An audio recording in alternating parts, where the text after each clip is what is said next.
الحمد لله نحمده ونستعينه ونستغفره ونعوذ بالله من شرور أنفسنا ومن سيئات أعمالنا من يهده الله فلا مضل له ومن يضلل فلا هادي له وأشهد أن لا إله إلا الله وحده لا شريك له وأشهد أن محمدا عبده ورسوله أما بعد فقد قال الله تعالى في القرآن العظيم وفي الفرقان المجيد فأعوذ بالله من الشيطان الرجيم بسم الله الرحمن الرحيم يا أيها الناس اتقوا ربكم الذي خلقكم من نفس واحدة وخلق منها زوجها وبث منهما رجالا كثيرا ونساء واتقوا الله الذي تساءلون به والأرحام إن الله كان عليكم رقيبا يا أيها الذين آمنوا اتقوا الله حق تقاته ولا تموتن إلا وأنتم مسلمون يا أيها الذين آمنوا اتقوا الله قولوا قولا سديدا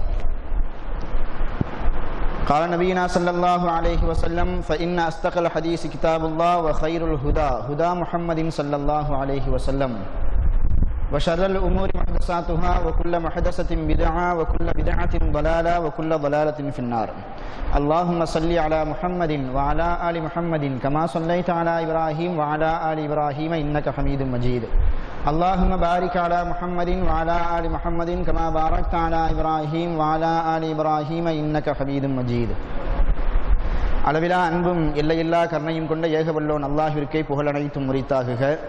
அகிலத்தின் அல்குறை அண்ணல் எம்பெருமகனார் முஹம்மது முஸ்தபா ரசூலை அக்ரம் ஸல்லல்லாஹு அலைஹி வஸல்லம் அன்னவர்களின் மீதும் அன்னவர்களின் சொல் செயல் அங்கீகாரத்தை தங்களால் இயன்ற அளவு தங்களின் வாழ்க்கையில் பின்பற்றி நடந்த சத்திய சஹாபாக்கள், தாபிஈன்கள், தபஉ தாபிஊன்கள், இமாம்கள், குறிப்பாக சத்தியத்தின் அடிப்படையில் நமது வாழ்க்கையை அமைத்துக் கொள்ள வேண்டும் என்ற உயர்ந்த நோக்கத்தோடு அல்லாஹ்வின் இறையில்லத்தில் ஒன்று கூடியிருக்கும் நம்மவர்கள் அனைவர்களின் மீதும் இறைவனின் வற்றா கருணை என்றென்றும் எப்பொழுதும் இடைவிடாமல் பொழிந்து கொண்டிருக்கட்டுமாக. அவ்வண்ணமே இங்கு பேசப்படக்கூடிய கேட்கப்படக்கூடிய ஒவ்வொரு செய்திகளையும் நமது உள்ளத்தில் பதிய வைத்து நமது அன்றாட வாழ்க்கையில் எடுத்து நடப்பதற்கு வல்ல இறைவன் அருள் புரிவானாக. வாழக்கூடிய இந்த அற்பமான இந்த வாழ்நாட்களில் மருத்துவமனையின் கஷ்டங்கள், அதன் சிரமங்கள், அதன் செலவீனங்களை விட்டும் முழுமையாக பாதுகாப்பு பெற்ற ஒரு வாழ்க்கையை அல்லாஹ் நமக்கும் நமது குடும்பத்தார்களுக்கும் தந்தருள் புரிவானாக.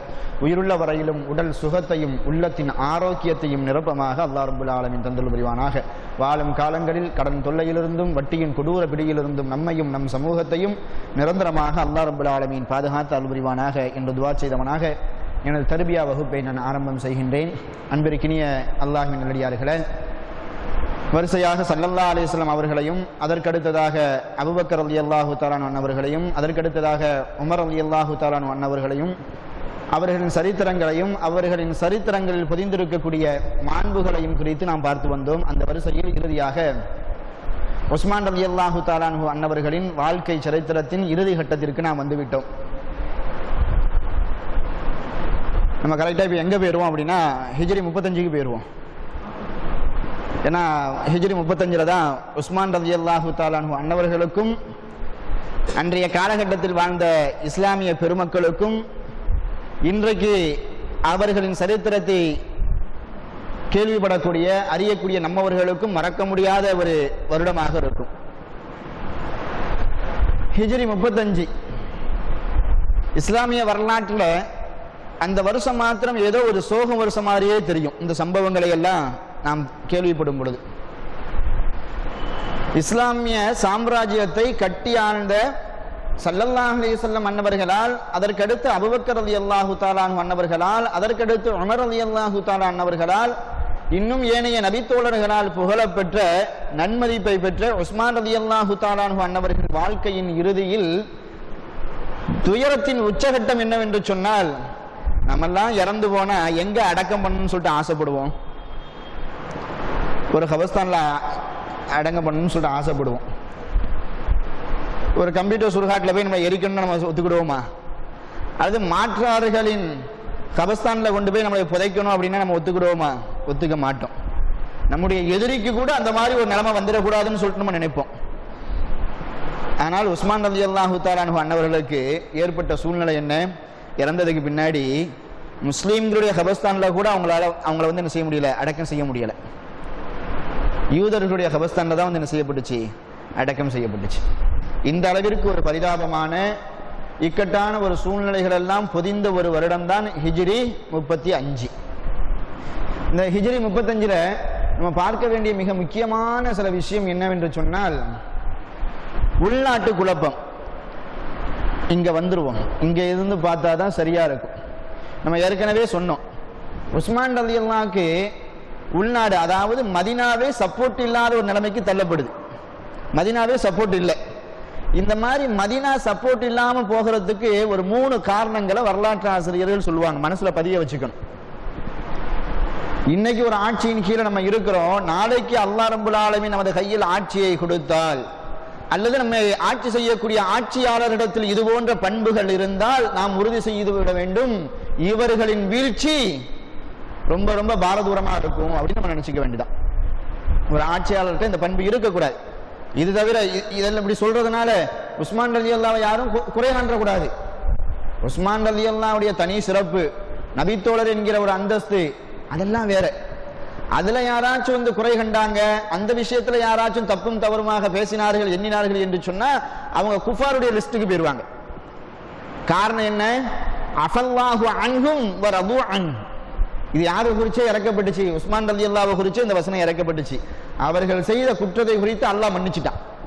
அல்லாஹ் மன்னித்த ஒரு மனிதரை நம்ம வந்து என்ன செய்ய முடியாது, எதுவுமே சொல்ல முடியாது. அல்லாஹ் பொருந்தி கொண்ட ஒரு மனிதரை, ஒரு புனிதரை நம்முடைய நாவால், நமது வாழ்க்கையால் என்ன செய்ய முடியாது, வந்து கேலி செய்ய முடியாது, குறை காண முடியாது.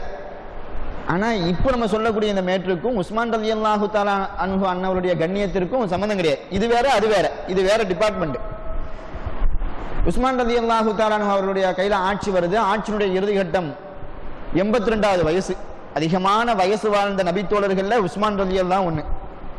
ஸல்லல்லாஹு அலைஹி வஸல்லம் சொன்னாங்கல்ல, எனது உம்மத்திற்கு 60க்கும் 70க்கும் மத்தியில் தான் ஆயுள் காலங்கள் வழங்கப்பட்டிருக்குதுன்னு சொல்லிட்டு, அந்த விதிமுறையை தாண்டி ஒரு 12 வருஷம் வாழ்ந்தவங்க யாரு? உஸ்மான் ரலியல்லாஹு தஆலா அன்ஹு.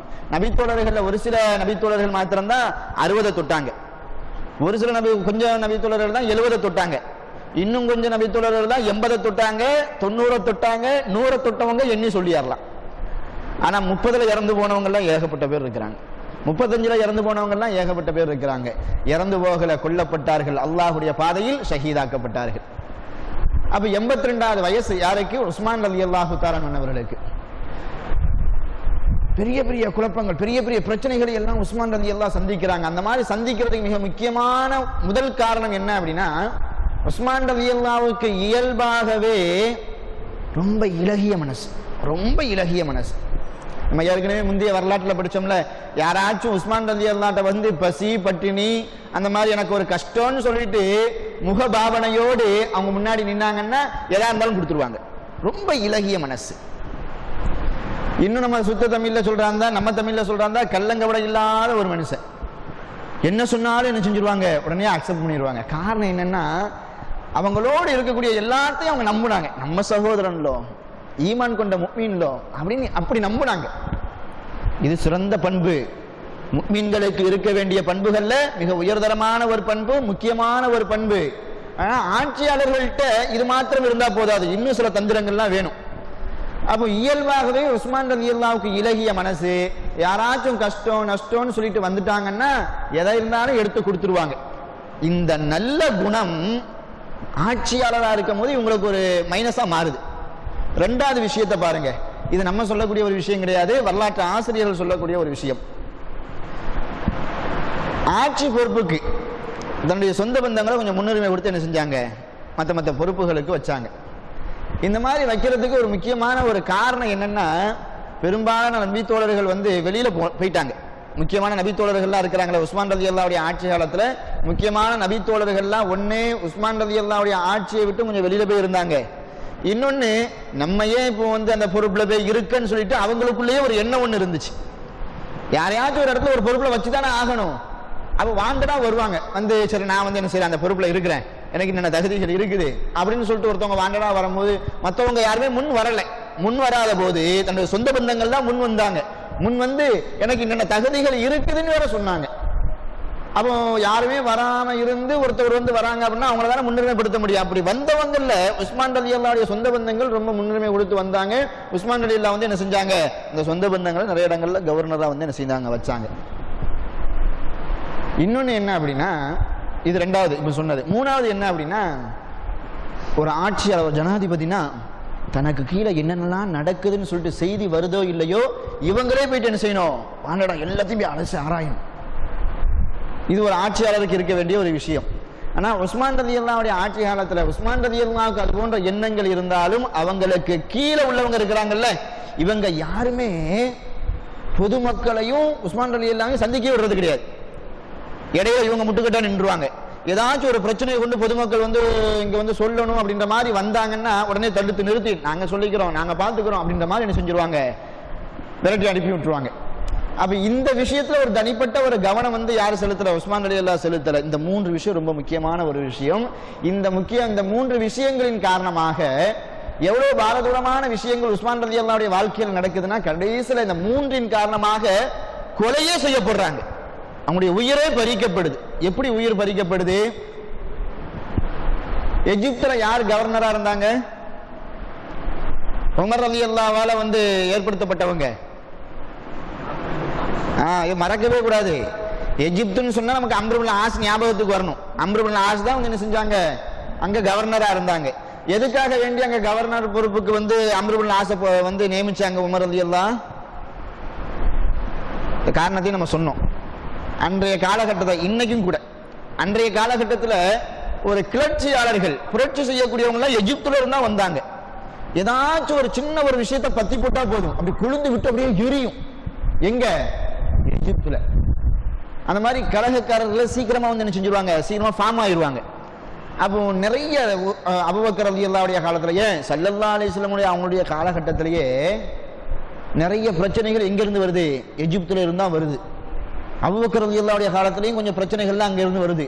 அதான் உமர் ரலியல்லாஹு பாக்குறாங்க, பிரச்சனை அங்க இருந்தா நிறைய வருது. அப்ப அங்க ஒரு முக்கியமான ஒரு ஆட்சியாளரை போடணும். அவங்க யாரெல்லாம் பிரச்சனை பண்றாங்க, எந்த விஷயத்துல பிரச்சனை பண்றாங்க, அந்த பிரச்சனை வராமல் இருப்பதற்குண்டான வழிகளை கண்டறியக்கூடிய ஒரு ஆட்சியாளரை அங்க போடணும். அப்ப அதுக்கு தகுதியான ஆள் யாரு அப்படின்னு சொல்லிட்டு பாக்குறாங்க, அம்ர் இப்னு ஆஸ் தான் இருக்கிறாங்க. அம்ர் இப்னு ஆஸ் எப்படிப்பட்டவங்கன்னு சொல்லிட்டு நமக்கு தெரியும்.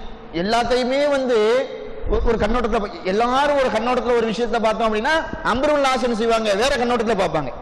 இப்படி வந்து அறிவுத்திறன் அதிகம் படைக்கப்பட்ட ஒரு மனிதராக இருந்ததுனால உமர் ரலியல்லாஹு தேர்ந்தெடுத்து எங்க வைக்கிறாங்க, எகிப்தை தூக்கி வைக்கிறாங்க. அம்ர் இப்னு ஆஸ் பிரச்சனையே இங்கிருந்து ஆரம்பிக்குது. உஸ்மான் ரலியல்லாஹுடைய படுகொலைக்கு பிரச்சனையே எங்கிருந்து ஆரம்பிக்குது, இந்த எகிப்துல இருந்து ஆரம்பிக்குது. அதுக்கு ஒரு முக்கியமான ஒரு காரணம் அம்ர் இப்னு ஆஸை வந்து அந்த பதவியில இருந்து என்னது தூக்குனது ஒரு காரணம், முக்கியமான ஒரு காரணம். எப்படி உஸ்மான் ரலியல்லாஹு வந்து என்ன செய்யறாங்க, அம்ர் இப்னு ஆஸுக்கு ஒரு செய்தி அனுப்புறாங்க, நீங்க வந்து என்ன செஞ்சிருங்க, கவர்னர் பதவியில இருந்து கொஞ்சம் விலகிருங்க, உங்களுக்கு பதிலாக அபிஷரகம் சொல்லிட்டு ஒருத்தவங்களை வந்து நாங்க ஏற்படுத்துறோம் அப்படின்னு சொல்லிட்டு சொல்றாங்க. அதனால நம்ம கவனிக்க வேண்டிய இன்னொரு விஷயம் என்னன்னா, அம்ர் இப்னு ஆஸை ஒட்டுமொத்தமா வந்து என்ன செய்யல, அந்த பதவியில் நீங்க நேரம் இங்க வந்துருங்கன்னு சொல்லிட்டு ஆரம்பத்துல சொல்லலை.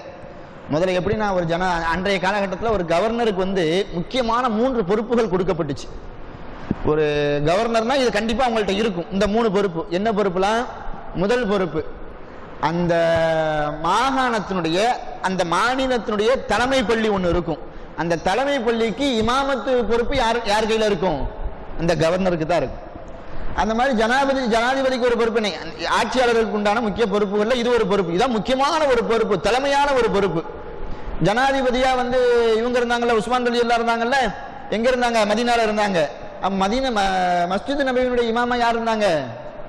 யார் ஜனாதிபதியோ அவங்க வந்து மஸ்ஜித் நபவியில இருப்பாங்க. யார் கவர்னராக இருக்கிறாங்களோ அந்த மாகாணத்தினுடைய பெரிய பள்ளியினுடைய இமாமாக யார் இருப்பாங்க? அந்த மாகாணத்துடைய கவர்னர் தான் இருப்பாங்க. அந்த கவர்னர் வந்து இமாமா இருக்கிறது தான் கவர்னருக்கே ஒரு அடையாளம். அப்போ உஸ்மான் ரலியல்லாஹு முதல்ல என்ன செய்யறாங்கன்னா, இந்த அபிஷரக அனுப்பி வைக்கிறாங்க. அனுப்பி வச்சுக்கிட்டு முதல் பொறுப்பு இமாமத்து, 2வது பொறுப்பு என்னன்னா ஜிஸியா. இஸ்லாமிய ஆளுகையின் கீழே, ஆட்சியின் கீழே இந்துக்கள் இருந்தாங்க, மாற்று மதத்தவர்கள் இருந்தாங்கன்னா அவங்க இருந்துக்கலாம், எந்த ஒரு தொல்லையுமே வந்து இஸ்லாமியர்கள் கொடுக்க மாட்டாங்க, முஸ்லிம்கள் கொடுக்க மாட்டாங்க. ஆனா இஸ்லாமிய ஆட்சியின் கொடையின் கீழே இருப்பதனால அவங்க வந்து ஒரு வரியை வந்து என்ன செய்யணும், அவங்களுக்கு கொடுக்கணும். இந்த வரியை வசூல் செய்யறது வந்து நேரடி கண்காணிப்புல யார்கிட்ட இருக்கும்? அந்த கவர்னர்கிட்ட இருக்கும். 3வது வந்து என்ன அப்படின்னா ஹஸ்ரஜ்னு சொல்லுவாங்க. இது என்ன அப்படின்னா முஸ்லிம்கள்லயே கொஞ்சம் அதிகமா சம்பாதிக்கக்கூடியவங்க, தனிப்பட்ட வரின்னு சொல்லுவாங்க. கொஞ்சம் அதிகமா சம்பாதிக்கக்கூடியவங்கள்ட்ட அவங்கள்ட்ட வந்து ஜக்காத்தை வந்து என்ன செய்யறது, டைரக்டா வாங்குறது. இது யாருடைய பொறுப்புல இருந்துச்சு? கவர்னருடைய பொறுப்புல இருந்துச்சு. இந்த மூணு ரொம்ப முக்கியமான ஒரு பொறுப்பு. அப்போ உஸ்மான் ரலியல்லாஹு என்ன செய்யறாங்கன்னா, இந்த அபீ ஷரஹை அனுப்பி வைக்கிறாங்க. அனுப்பி வச்சுட்டு அம்ர் இப்னு ஆஸ் சொல்றாங்க, நீங்க இமாமத்து பண்ணுங்க, மிச்ச ரெண்டு பொறுப்பு இருக்கு பார்த்தீங்களா, இந்த வரவு செலவுடைய இது, இந்த ஹஸ்ரஜ், இன்னொன்று என்னது ஜிஸ்யா வரையும், இதையும் வந்து யார் பார்த்துக்கிடுவாங்க? இந்த அபீ ஷரஹ் பார்த்துக்கிடுவாங்க, அவங்கள்ட்ட இந்த பொறுப்பு இருக்கட்டும் அப்படின்றாங்க. கொஞ்ச நாள் இப்படியே ஓடுது. அம்ர் இப்னு ஆஸும் இருக்கிறாங்க, இவங்களும் இருக்கிறாங்க. ஒரு இடத்துல ரெண்டு கவர்னர் இருந்தால் எப்படி இருக்கும்? பிரச்சனை வருமா வராதா? அந்த பிரச்சனை தான் கிளம்புது. ஏதாச்சும் ஒரு பிரச்சனை யார்கிட்ட கொண்டு போய் முறையிடா? இந்த மாதிரி குழப்பங்கள் வந்து அப்படி ஏற்படுது. அப்ப இந்த குழப்பங்கள் நேரம் எங்க போகுது? இந்த பிரச்சனை எங்க போகுது? உஸ்மான் ரலியல்லாஹு போகுது. இந்த மாதிரி ரெண்டு பேர் இருக்கிறாங்க, எங்க பிரச்சனையுடைய உச்சத்தீர்வை நாங்க யார்கிட்ட இருந்து நாங்க வாங்குறது? இந்த மாதிரி ஒரு பிரச்சனை வந்து அடிக்கடி உஸ்மான் ரலியல்லாஹுடைய காதுக்கு போய்கிட்டே இருக்குது. அப்ப உஸ்மான் ரலியல்லாஹு பாக்குறாங்க, அப்ப ரெண்டு பேர் இருந்தா தானே பிரச்சனை அப்படின்னு சொல்லிட்டு கொஞ்ச நாள்லயே அம்ர் இப்னு ஆஸுக்கு இன்னொரு கடிதத்தின் மூலமாக ஒரு உத்தரவு அனுப்புறாங்க. என்ன உத்தரவு? நீங்க இமாமத்தும் பண்ண வேண்டாம், ஒட்டுமொத்தமா என்ன செஞ்சிருங்க, இங்கேயே வந்துருங்க, மொத்தமா வந்து அதுக்கு இங்க வாங்கன்னு சொல்லல, மொத்தம் நீங்க எதுவுமே பண்ணாதீங்க அப்படின்ட்டாங்க. அம்ர் இப்னு ஆஸும் என்ன செய்யல, ஒன்றும் சொல்லல. முதல்ல அந்த ரெண்டு இது நம்ம அவங்கள்ட்ட இருந்து போச்சு, அதுக்கப்புறம் இமாமத்தும் போச்சு, அதுக்கப்புறம் அங்கேயே தான் இருக்கிறாங்க, பதவியெல்லாம் எதுவுமே இல்லை. அந்த அபீ ஷரஹ் தான் பதவியில் இருக்கிறாங்க, கவர்னராக இருக்கிறாங்க. அப்போ அந்த எஜிப்தில் உள்ள மக்களுக்கெல்லாம் இப்படி ஒரு எண்ணம் ஓடுது. என்ன எண்ணம் ஓடுதுன்னா, இந்த அம்ர் இப்னு ஆஸ் எவ்வளோ அழகான மனுஷன், எவ்வளோ சூப்பர் மனிதர், உமர் ரலியல்லாஹு தஆலா அவர்களால் ஏற்படுத்தப்பட்ட ஒரு கவர்னரு, அவருடைய ஆட்சியில் நம்ம எந்த ஒரு குறையுமே நம்ம பார்க்கல, நம்மளை நல்ல சிறப்பான ஒரு முறையில் வந்து என்ன செய்தார், கொண்டுட்டு போனார். தேவையில்லாமல் எதுக்காக வேண்டி இந்த அம்ர் இப்னு ஆஸை தூக்கிட்டு இந்த அபீ ஷரஹை தூக்கி வச்சிருக்கிறாங்க அப்படின்னு வருது. அப்ப அங்குள்ள மக்கள் வந்து என்ன செய்யறாங்க, ஒரு அதிருப்தி விடுறாங்க. இன்னும் சொல்ல போனா ஜல்லிக்கட்டு வேணும் ஜல்லிக்கட்டு வேணும்னு சொல்லிட்டு கூப்பாடு போடுறாங்க. இந்த மாதிரி எங்களுக்கு அம்ர் இப்னு ஆஸ் தான் வேணும் அப்படின்லாம் வந்து என்ன செஞ்சாங்க, கொடியை தூக்க ஆரம்பிச்சிட்டாங்க. ஏன்னா ஒரு நல்ல ஆட்சியாளரை இழக்க விரும்ப மாட்டாங்கல்ல மக்கள். அப்போ இந்த மாதிரி போன உடனே அங்க வந்து அப்படியே ஒரு கூட்டம் ஒன்று சேருது. அப்பதான் வந்து லாஸ்டா வந்து என்ன செய்யறாங்கன்னா, உஸ்மான் ரலியல்லாஹு அம்ர் இப்னு ஆஸுக்கு ஒரு கடிதம் எழுதுறாங்க, நீங்க அங்க இருக்காதீங்க, நீங்க அங்க இருக்கதான் ஒரு கூட்டம் வந்து என்ன செஞ்சுட்டு உங்களை சேர்ந்துக்கிட்டே இருக்குது. இன்னும் உஸ்மான் ரலியல்லாஹு போய் எப்படி சொல்லிட்டாங்கன்னா, அம்ர் இப்னு ஆஸ் தான் ஒரு கூட்டத்தை சேர்க்கிறாரு அப்படின்னு சொல்லிட்டாங்க. எஜிப்துக்காரங்க சும்மா இருக்க மாட்டாங்க, ஏதாச்சும் ஒன்று கிளப்பி விட்டுக்கிட்டே இருப்பாங்க. அதுல ஒரு வதந்தி என்ன, உஸ்மான் ரலியல்லாஹு நீங்க வந்து இப்படி செஞ்சிட்டீங்களா, அவரு தனக்குன்னு சொல்லிட்டு என்ன செய்யறாரு, ஒரு படையை ஏற்படுத்துறாரு, வைக்கிறாரு அப்படின்னு சொன்ன உடனே உஸ்மான் ரலியல்லாஹு கடைசியாக சொல்றாங்க, நீங்க அங்க இருக்கவே வேண்டாம், அங்க இருந்தீங்கன்னா இந்த மாதிரி பிரச்சனைகள் உருவாகிட்டே இருக்கும், நீங்க நேரா மதீனாவுக்கு கிளம்பி வந்துருங்க அப்படின்னு வந்து என்ன செய்யறாங்க, சொல்றாங்க. இவங்க நேரா இங்க வந்துடுறாங்க, மதீனாவுக்கு வந்துடுறாங்க. இங்க வந்ததோட பிரச்சனை முடிஞ்சுதா? முடியலை. நம்ம ஏற்கனவே ஒன்று சொன்னோம்ல, இப்னு சபா, அவனுக்கு இது நல்ல தொக்கா போயிடுச்சு. அங்க யார் இல்ல, அம்ர் இப்னு ஆஸ் இருக்குந்தனைக்கும் உள்ளக்கு யார் போக முடியல, இப்னு சபா போக முடியல. இப்னு சபா மாதிரி ஆட்களும் உள்ளக்க போக முடியல. ஏற்கனவே குழப்பவாதிகள் இருந்தாங்கல்ல, கிளர்ச்சியாளர்கள், அவங்க எல்லாம் ஊர்ல இருந்தாலும் மூச்சு பேச்சு இல்லை, அமைதியா இருக்கிறாங்க. எதுக்காக வேண்டி இருக்கிறாங்க? இவர் முன்னாடி நம்ம வந்து ஓபன் பண்ணா அவ்வளவுதான், இவர் மேல அவனுக்கு ஒரு பயம். இங்க ஆளு இல்லைன்னு தெரிஞ்ச உடனே உள்ளூர்லயே ஒரு கிளர்ச்சி ஒண்ணு கிளம்புது. ரெண்டு விதமான கிளர்ச்சி கிளம்புது. ஒண்ணு என்ன, உஸ்மான் ரலியல்லாஹு அம்ர் இப்னு ஆஸை இப்படி வந்து என்ன செய்யலாம், பதவியில இருந்து நீக்கலாம் அப்படின்னு ஒரு கூட்டம். அதோட வந்து இந்த கிளர்ச்சியாளர்கள் சேர்ந்துக்கிட்டாங்க, விட்டுறக்கூடாது அப்படின்னு சொல்லிட்டு என்ன செஞ்சுட்டாங்க, சேர்ந்துக்கிட்டாங்க. இங்க இப்படிப்பட்ட ஒரு பிரச்சனை இருக்குதுன்னு சொல்லிட்டு யாருக்கு தெரிய வருது, இப்னு சபாவுக்கு தெரிய வருது. இப்னு சபா யமன்ல இருந்து மதீனாவுக்கு வந்தான், மதீனாவிலேயே கொஞ்ச நாள் இருக்கிறான். இந்த பிரச்சனை வந்த உடனே மதீனாவில இருந்து நேரம் எங்க போறான், எஜிப்துக்கு போயிடுறான். இவன் எஜிப்துக்கு போகும்போது ஏற்கனவே ரெண்டு கிளர்ச்சியாளர்கள் இருக்கிறாங்க, இன்னும் ரெண்டு முஹம்மது வேற இருக்கிறாங்க. இந்த ரெண்டு முஹம்மது ரொம்ப முக்கியமான ஆட்கள். ஒரு முஹம்மது யாரு, அபூபக்கர் ரலியல்லாஹுடைய மகனார் முஹம்மது. இன்னொருத்தர் முஹம்மது யாரு, அபு உபாதா அல்லது அபு உபைதா, அவங்களுடைய மகனார் முஹம்மது. இந்த ரெண்டு பேருமே, இந்த ரெண்டு பேர்ல ஒரு முஹம்மது இருக்கிறாங்கல்ல, அபூபக்கருடைய மகனார். இவங்களுக்கு அந்த சமுதாயத்துல ஒரு தனிப்பட்ட ஒரு அந்தஸ்து இருந்துச்சு. இவர் ஒரு குரல் கொடுத்தாங்கன்னா பின்னாடி கொஞ்சம் பேர் வருவாங்க, கொஞ்சம் இளைஞர்கள் வருவாங்க, அந்த மாதிரி ஒரு செல்வாக்கு இருந்துச்சு. இந்த ரெண்டு முஹம்மதுமே கொஞ்ச நாளைக்கு முன்னாடி தான், இந்த இப்னு சபா மதீனாவுக்கு வர்றதுக்கு முன்னாடி இந்த ரெண்டு பேர் மேலையும் ஒரு குற்றச்சாட்டு வந்து வருது. இந்த குற்றச்சாட்டு நேரம் எங்க போகுது, உஸ்மான் ரலியல்லாஹு போகுது. உஸ்மான் ரலியல்லாஹு கட் அண்ட் ரைட்டா தீர்ப்பு வழங்கிடுறாங்க. இந்த கட் அண்ட் ரைட்டான தீர்ப்பு வந்து இந்த ரெண்டு முஹம்மதுக்கும் பிடிக்கல. இனிமேல் இந்த மதீனால வந்து என்ன செய்ய மாட்டோம், நாங்கள் இருக்க மாட்டோம்னு சொல்லிட்டு கோபிட்டு எங்கே போயிட்டாங்க, எஜிப்துக்கு போயிட்டாங்க. அந்த 2 முகமது இருக்கிறாங்க, 2 கிளர்ச்சியாளர்கள் இருக்கிறாங்க. பத்தாக்குறைக்கு அம்ர் இப்னு ஆஸிம் இல்லை, நேராக இப்னு சபா அங்கே போகிறான், பெரிய கிளர்ச்சியை உண்டாக்குறான். எப்படியெல்லாம் சொல்கிறான். இந்த அம்ர் இப்னு ஆஸ் எவ்வளோ நல்ல மனுஷன், இந்த மனுஷன் மேலே கை வச்சுட்டாருங்க உஸ்மான் அப்படின்னு சொல்கிறான். இன்னொரு கூட்டத்தில் போயிட்டு என்ன சொல்கிறான், அம்ர் இப்னு ஆஸ் போனது ஒரு வகையில் நல்லது தான். யார்கிட்ட, அந்த கிளர்ச்சியாளர்கிட்ட. அவர் இருந்தாருன்னா உள்ள வந்திருக்க முடியாதுல்ல, நம்முடைய திட்டத்தை வந்து நிறைவேற்றிருக்க முடியாதுல்ல. ஒரு வகையில் இப்படி ஒரு இது காணாததுக்கு என்னது, 2 எல்லா அணியையும் சேர்த்து அந்த 2 முகமதுட்ட வேர்ட்ட, நீங்களாம் எப்படிப்பட்ட மனுஷன், அபூபக்கர் ரலியல்லாஹு பையன் இருக்கிறார்ல, அவர்கிட்ட போயிட்டு உங்க தந்தை இருக்கிறார எவ்வளோ பெரிய மனுஷன், இந்த சமுதாயமே வந்து அவங்களுக்கு வந்து நன்றி கடன் பட்டிருக்கு, எவ்வளோ சிறப்பு இருக்குது, அவருடைய பையன் நீங்க, உங்களுக்கு இந்த மாதிரியா, சரி ஒரு ஆள்கிட்ட கடன் வாங்கினீங்க, உங்களால கொடுக்க முடியாட்டா என்ன செய்யணும், அரசாங்கத்திலேருந்து கொஞ்சத்தை எடுத்து கொடுத்து உங்க கடனை அடைக்க வேண்டியதானே, அதுக்கு பதிலாக உங்களை வந்து எப்படி தண்டிக்கலாம் வைக்கலாம் அப்படின்னு சொல்லி அவரை வேற முறுக்கேற்றுறாரு. இப்படியே கிளம்பிட்டு நிக்குது. இதனுடைய விஸ்வரூபம் எப்படி ஆகுது அப்படின்னா, 2 முகம்மதும் சேர்ந்து கூட இப்னு சபாவும் சேர்ந்து, இதுக்கெல்லாம் காரணம் உஸ்மான் ரலியல்லாஹு தானே, இனிமேல் உஸ்மான் ரலியல்லாஹு என்ன செய்யக்கூடாது, பதவியில் இருக்கக்கூடாது அப்படின்னு சொல்லிட்டு என்ன செய்யறாங்க, முடிவு எடுக்கிறாங்க. முடிவு எடுத்து இரவோட இரவா, ஆள் நடமாட்டம் இல்லை அந்த மாதிரி நேரங்கள்லாம் வந்து என்ன செய்யறாங்க, மக்கள்கிட்ட போயிட்டு பிரெயின் வாஷ் பண்றாங்க. எப்படி நம்ம சேர்ந்துருவோம், ஒன்று சேர்ந்து ஆட்சியை கவிழ்த்தி விட்டுருவோம்.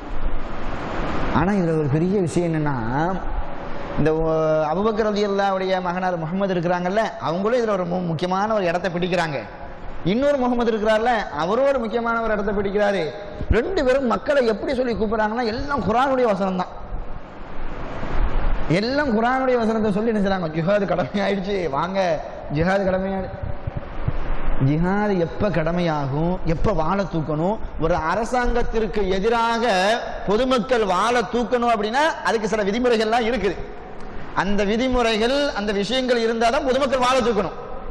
இல்லையா என்ன ஆனாலும் சரி அப்படியே தான் இருக்கணும். நம்மளை ஆட்சி செய்யவும் யாரா இருந்தாலும் சரி. இப்போ உதாரணமா இப்படி இருக்குது, இப்போ பிஜேபி ஆட்சி இங்க வந்துட்டு யாரும் முஸ்லீமா இருக்கக்கூடாது, யாரும் தொழுகைக்கு போகக்கூடாது அப்படின்னா வந்து என்ன செஞ்சிடணும், நீ தேவையில்லடா வாடா சண்டைக்கு அப்படின்னு சொல்லி இறங்கிடணும், களத்துல இறங்கிடணும். இறங்கி குத்தி செத்தாலும் சரி போயிடணும். அது இல்லாமல் பிஜேபி ஆட்சி வந்துருச்சு, நீங்க தொழுறபடி தொழுங்கப்பா, நீங்க எல்லாம் செய்யறபடி செய்யுங்கப்பா, உங்க வேலையை நீங்க பாருங்க, என் வேலையை நான் பார்ப்பேன். அப்பப்ப என்ன செய்வேன், ஏதாச்சும் ஒண்ணு கிளப்பி விட்டுக்கிட்டே இருப்பேன், அப்ப மட்டும் நீங்க கொந்தளிச்சா போதும் அப்படின்ற மாதிரி செய்யலாம். அப்படின்னா இதுக்கு வந்து என்ன செய்யணும், நம்ம போராட்டம் நடத்தணும், அல்லது சப்போர்ட் பண்ணணும், அல்லது அமைதியா வந்து என்ன செஞ்சுக்கணும், இருந்துக்க வேண்டியதான்.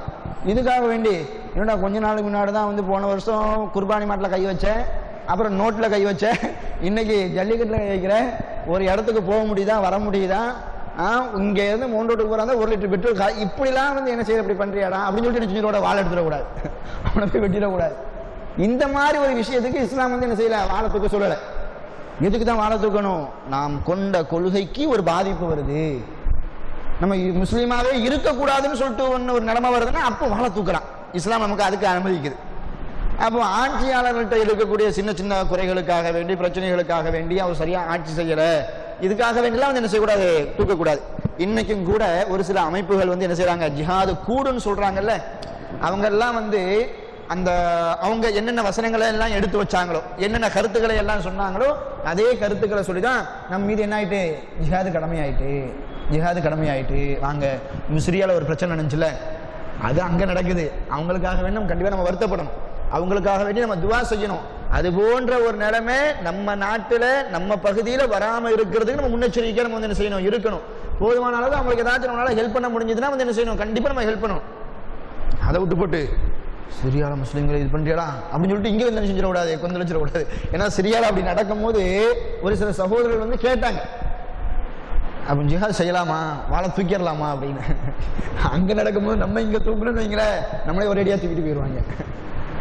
அப்ப அதுக்கெல்லாம் வந்து கால நேரங்கள் எல்லாமே இருந்து காரணங்கள் இருந்துச்சுன்னா தான் வந்து என்னது இந்த மாதிரி வரும். ஆனா உஸ்மான் ரலியல்லாஹுடைய இந்த மாதிரி சின்ன சின்ன விஷயத்துக்கெல்லாம் வந்து அவங்க சொன்னாங்களா ஜிஹாது கடமையாயிட்டு அப்படின்னு, அது தவறு. சொல்லி அப்படியே கூட்டத்தையும் சேர்த்துட்டாங்க.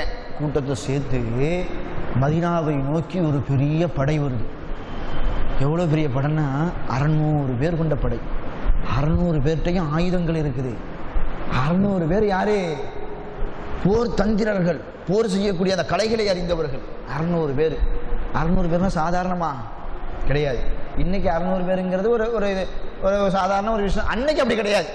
இந்த 600 பேரும் அப்படியே மதீனாவுக்குள்ள போனாங்கன்னா மதீனாவில் உள்ளவங்களால ஒண்ணுமே செய்ய முடியாது. பின்னாடி அப்படி நடந்துச்சு. அந்த சம்பவத்தை பார்க்க போறோம். 600 பேர் என்ன செய்யறாங்க, முடிவு எடுக்கிறாங்க, கிளம்பி போயிடுவோம் அப்படின்னு. அப்புறம் இப்னு சபா ஒரு ஐடியா சொல்றான். ஏய், எவ்வளோ பெரிய கூட்டம் சேர்ந்துட்டு ஒரு 600 பேர், இந்த 600 பேர் எகிப்துல இருந்து நீங்கள் கிளம்பி போனீங்கன்னா என்ன மாதிரி பிரச்சனை நடக்கும் தெரியுமா? நீங்கள் போகிறதுக்கு முன்னாடியே மேட்டர்லாம் லீக் ஆயிரும். அதனால வேற மாதிரி ஒரு ஆலோசனை பண்ணிட்டு ஒரு வேற மாதிரி ஒரு விஷயத்தை முடிவு பண்ணிட்டு நம்ம போகணும்னு சொல்லிட்டு இப்னு சபா ஒரு ஆலோசனை கொடுக்குறான். அந்த ஆலோசனை அடிப்படையில் இதெல்லாம் ரஜப் மாதம் நடக்குது. சரிங்களா? ஹிஜ்ரி 35 ரஜப் மாசத்துல. அப்போ ஒருத்தவர் சொல்றாரு, யாரு அந்த 2 முஹம்மதுல ஒரு முஹம்மதோ அல்லது இப்னு சபாவோ, அந்த வாசக அமைப்பு ஹுவன் வரும், ஹூ என்கிற அந்த வாசகம் அது யாரை பார்த்து மீளுதுன்னு சொல்லிட்டு சரியா சொல்ல முடியல. அவங்க யாரோ சொல்லியிருக்கிறாங்க. எப்படி சொன்னாங்கன்னா, சரி நம்ம எல்லாரும் கிளம்பி போயிடும், கிளம்பி போனால் யாராச்சும் இடையில கேட்டாங்கன்னா நம்ம உம்ரா செய்ய போறோம் அப்படின்னு சொல்லிட்டு என்ன செஞ்சிருவோம், சொல்லிடுவோம் அப்படின்னு சொல்லிட்டு ஒரு பிளானை சொல்லப்படுது.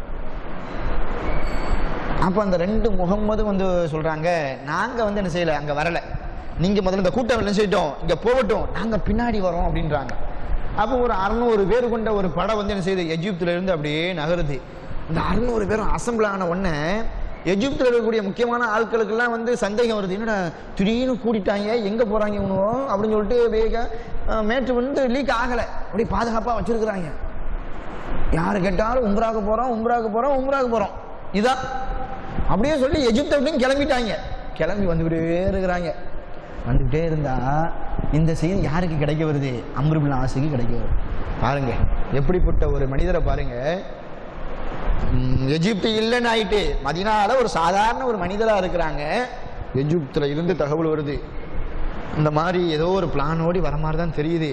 இவங்கெல்லாம் பார்த்தா உம்ரா செய்ய மூஞ்சி மாதிரி தெரியல, ஏதோ ஒரு வேற பிளான் போட்டு வர மாதிரி ஒரு சந்தேகம் இருக்குதுன்னு சொல்லிட்டு ஒரு தகவல் வருது. அம்ர் இப்னு ஆஸ் என்ன செய்றாங்க, உடனே யார் வரா, என்ன வரா, எதுக்காண்டி இப்படி வருது, அங்க நடந்த சூழ்நிலைகள்லாம் என்ன, எல்லாத்தையும் பார்க்கும்போது கொஞ்ச நாளுக்கு அப்பப்போ திடீர்னு கூடுவாங்க, திடீர்னு ஏதாவது பேசுவாங்க, திடீர்னு கலைஞ்சு போயிடுவாங்க, 4 பேர் ஒன்னா நின்று பேசுவாங்க, அவங்க பக்கத்துல நம்ம போய் நின்னா வேற மாதிரி பேசுறாங்க. இந்த மாதிரிலாம் செயல்பாடுகள் நடந்திருக்குது. இதெல்லாம் அங்க சொல்லப்படுது. அம்ருல் அவன் அப்படியே கால்குலேஷன் பண்றாங்க, இவங்களா இப்படிலாம் பண்ணாங்களா, அப்போ இவனை இதுக்கு தான் வராங்க போல அப்படின்னு.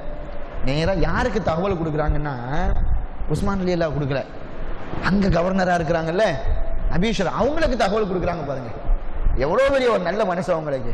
டைரக்டா உஸ்மான் ரலியல்லாஹு போய் சொல்லி ஒரு நல்ல பேரை கூட எடுத்துருக்கலாம். பாருங்க, நான் பொறுப்புல இல்லாட்டாலும் எங்கிட்ட இந்த தகவல் வருது, நீங்க ஜாக்கிரதையா இருங்க அப்படின்ற மாதிரி சொல்லி நல்ல பேரை கூட வாங்கிக்கலாம். அவங்களுக்கு என்னென்ன, இது கவர்னர் மூலமா அப்படி வரணும், அந்த ஆர்டர் பிரகாரம் வந்தாதான் அவருக்கும் மதிப்பு, ஒரு செட்டப் கரெக்டா இருக்கும் அப்படின்றாங்க. நேரம் அபீஷருக்கு சொல்றாங்க, இந்த மாதிரி பிரச்சனை, இந்த மாதிரி பிரச்சனை, இந்த மாதிரி மதீனாவை நோக்கி வராங்க, நீங்க அலர்ட் ஆயிருங்க அப்படின்னு. உடனே அபீஷர் என்ன செய்றாங்க, அங்கிருந்து உஸ்மான் ரலியல்லாஹுக்கு தகவலை சொல்லி அனுப்புறாங்க. இந்த மாதிரி ஒரு பெரிய படம் ஒன்று வருது, அதுவும் இந்த நோக்கத்துக்காக வேண்டிய உம்ரா செய்யலாம் வரல, மதீனாவை கைப்பற்றணும், உங்களை என்ன செய்யணும், ஏதாச்சும் ஒன்று பண்ணணும்னு சொல்லிட்டு தான் வராங்க அப்படின்ற ஒரு தகவல் எங்க போகுது, உஸ்மான் ரலியல்லாஹு வருது அபீஷரின் மூலமாக. உடனே உஸ்மான் ரலியல்லாஹு அப்படியே ஒரு மாதிரி ஆயிட்டு, என்னடா இப்படி கிளம்பி வராங்க. என்னன்னா அன்றைய காலகட்டத்தில் மதீனாவில் பெரிய செக்யூரிட்டி எதுவுமே இல்லை. ஸல்லல்லாஹு அலைஹி வஸல்லம் அவங்க காலகட்டத்தில் பெரிய செக்யூரிட்டி யார் தான், ஸல்லல்லாஹு அலைஹி வஸல்லம் அவங்க தான். அபூபக்கர் ரலியல்லாஹுடைய காலத்தில் அவங்க தான் அந்த மதீனாவுக்கே செக்யூரிட்டி. உமர் ரலியல்லாஹுடைய காலத்தில் அவங்க தான் செக்யூரிட்டி. யார் யார் ஜனாதிபதியா இருக்கிறாங்களோ அவங்க தான் அந்த மதீனாவுக்கு செக்யூரிட்டி. மதீனாவுக்கு யாரும் செக்யூரிட்டி கிடையாது. மதீனாவுக்குள்ள இவ்வளவு பெரிய படம் உள்ளக்க வந்துச்சுன்னா மதீனா என்ன ஆகும், அப்ப இங்குள்ள மக்கள்லாம் என்ன ஆகுவாங்க, நம்ம என்ன ஆகும் அப்படின்ற மாதிரி சிந்தனைகள் வருது. உடனே என்ன செய்றாங்க, அலி ரலியல்லாஹு கூப்பிடுறாங்க. அலி ரலியல்லாஹு கூப்பிட்டு என்ன எதுக்காக வேண்டிய அலி ரலியல்லாஹு கூப்பிட்டாங்கன்னா, அம்ர் இப்னு ஆஸ் செய்திகளை சேகரிச்சார்ல, சேகரிக்கும் போதே அவங்களுக்கு ஒரு தகவல் கிடைச்சது. இவ்வளவு பெரிய படையையும் திரட்டி இங்க அனுப்புனதுல முக்கியமான ஒரு பங்கு யாருக்கு தான் இருக்குது, முஹம்மதுக்கு, அந்த அபூபக்கருடைய மகனார் முஹம்மதுக்கு தான் இருக்குது அப்படின்ற ஒரு தகவல் யாருக்கு கிடைக்க வருது, அலி ரலியல்லாஹுக்கு கிடைக்க வருது. அலி ரலியல்லாஹு கூப்பிட்டு எதுக்காக வேண்டி உஸ்மான் ரலியல்லாஹு சொன்னாங்கன்னா, இந்த அபூபக்கர் ரலியல்லாஹுடைய மகனார் முஹம்மது இருக்கிறாங்கல்ல, இவங்களை 2 வயசுல இருந்து வளர்த்தது யாரு, அலி ரலியல்லாஹு தான். அபூபக்கர் ரலியல்லாஹு என்ன செய்றாங்க, இறந்து போறாங்க. இறந்து போறதுக்கு இறந்து போய் ஒரு 2.5 வருஷம் ஒரு குழந்தை ஒன்று பிறகு, அதான் முகமது பிறந்து ஒரு 2.5 வருஷம் கழிச்சு யார் இறந்து போயிடுறாங்க? அபூபக்கர் ரலியல்லாஹு இறந்து போயிடுறாங்க. அபூபக்கர் ரலியல்லாஹுடைய மனைவியை, விதவை மனைவியை யார் திருமணம் முடிக்கிறாங்க? அலி ரலியல்லாஹு திருமணம் முடிக்கிறாங்க. அலி ரலியல்லாஹு திருமணம் முடிச்சதுக்கு பின்னாடி அவங்களையும் சேர்த்து முகமதையும் சேர்த்து என்ன செஞ்சுட்டாங்க? தான் கூடயே வச்சுக்கிட்டாங்க. முழுக்க முகமதை வளர்த்தது ஃபுல்லாக யாரு தான்? அலி ரலியல்லாஹு தான். அலி ரலியல்லாஹு ஏற்கனவே ஒரு 2 பேர் இருந்தாங்கல்ல, ஹசன் ஹுசைன். ஃபாத்திமா ரலியல்லாஹு எப்போ இறந்து போனாங்களோ அதுக்கப்புறம் இந்த 2 பேரும் என்ன செஞ்சுட்டாங்க? கொஞ்சம் தள்ளி போயிட்டாங்க. ஹசன் ஹுசைன் ரலியல்லாஹு தஆலா அன்ஹு இந்த 2 பேரும் அலி ரலியல்லாஹு வளர்ந்ததை காட்டிலும் ரொம்ப நெருக்கமாக வளர்ந்தது யாரு தான்? இந்த முகமது தான். சரிங்களா?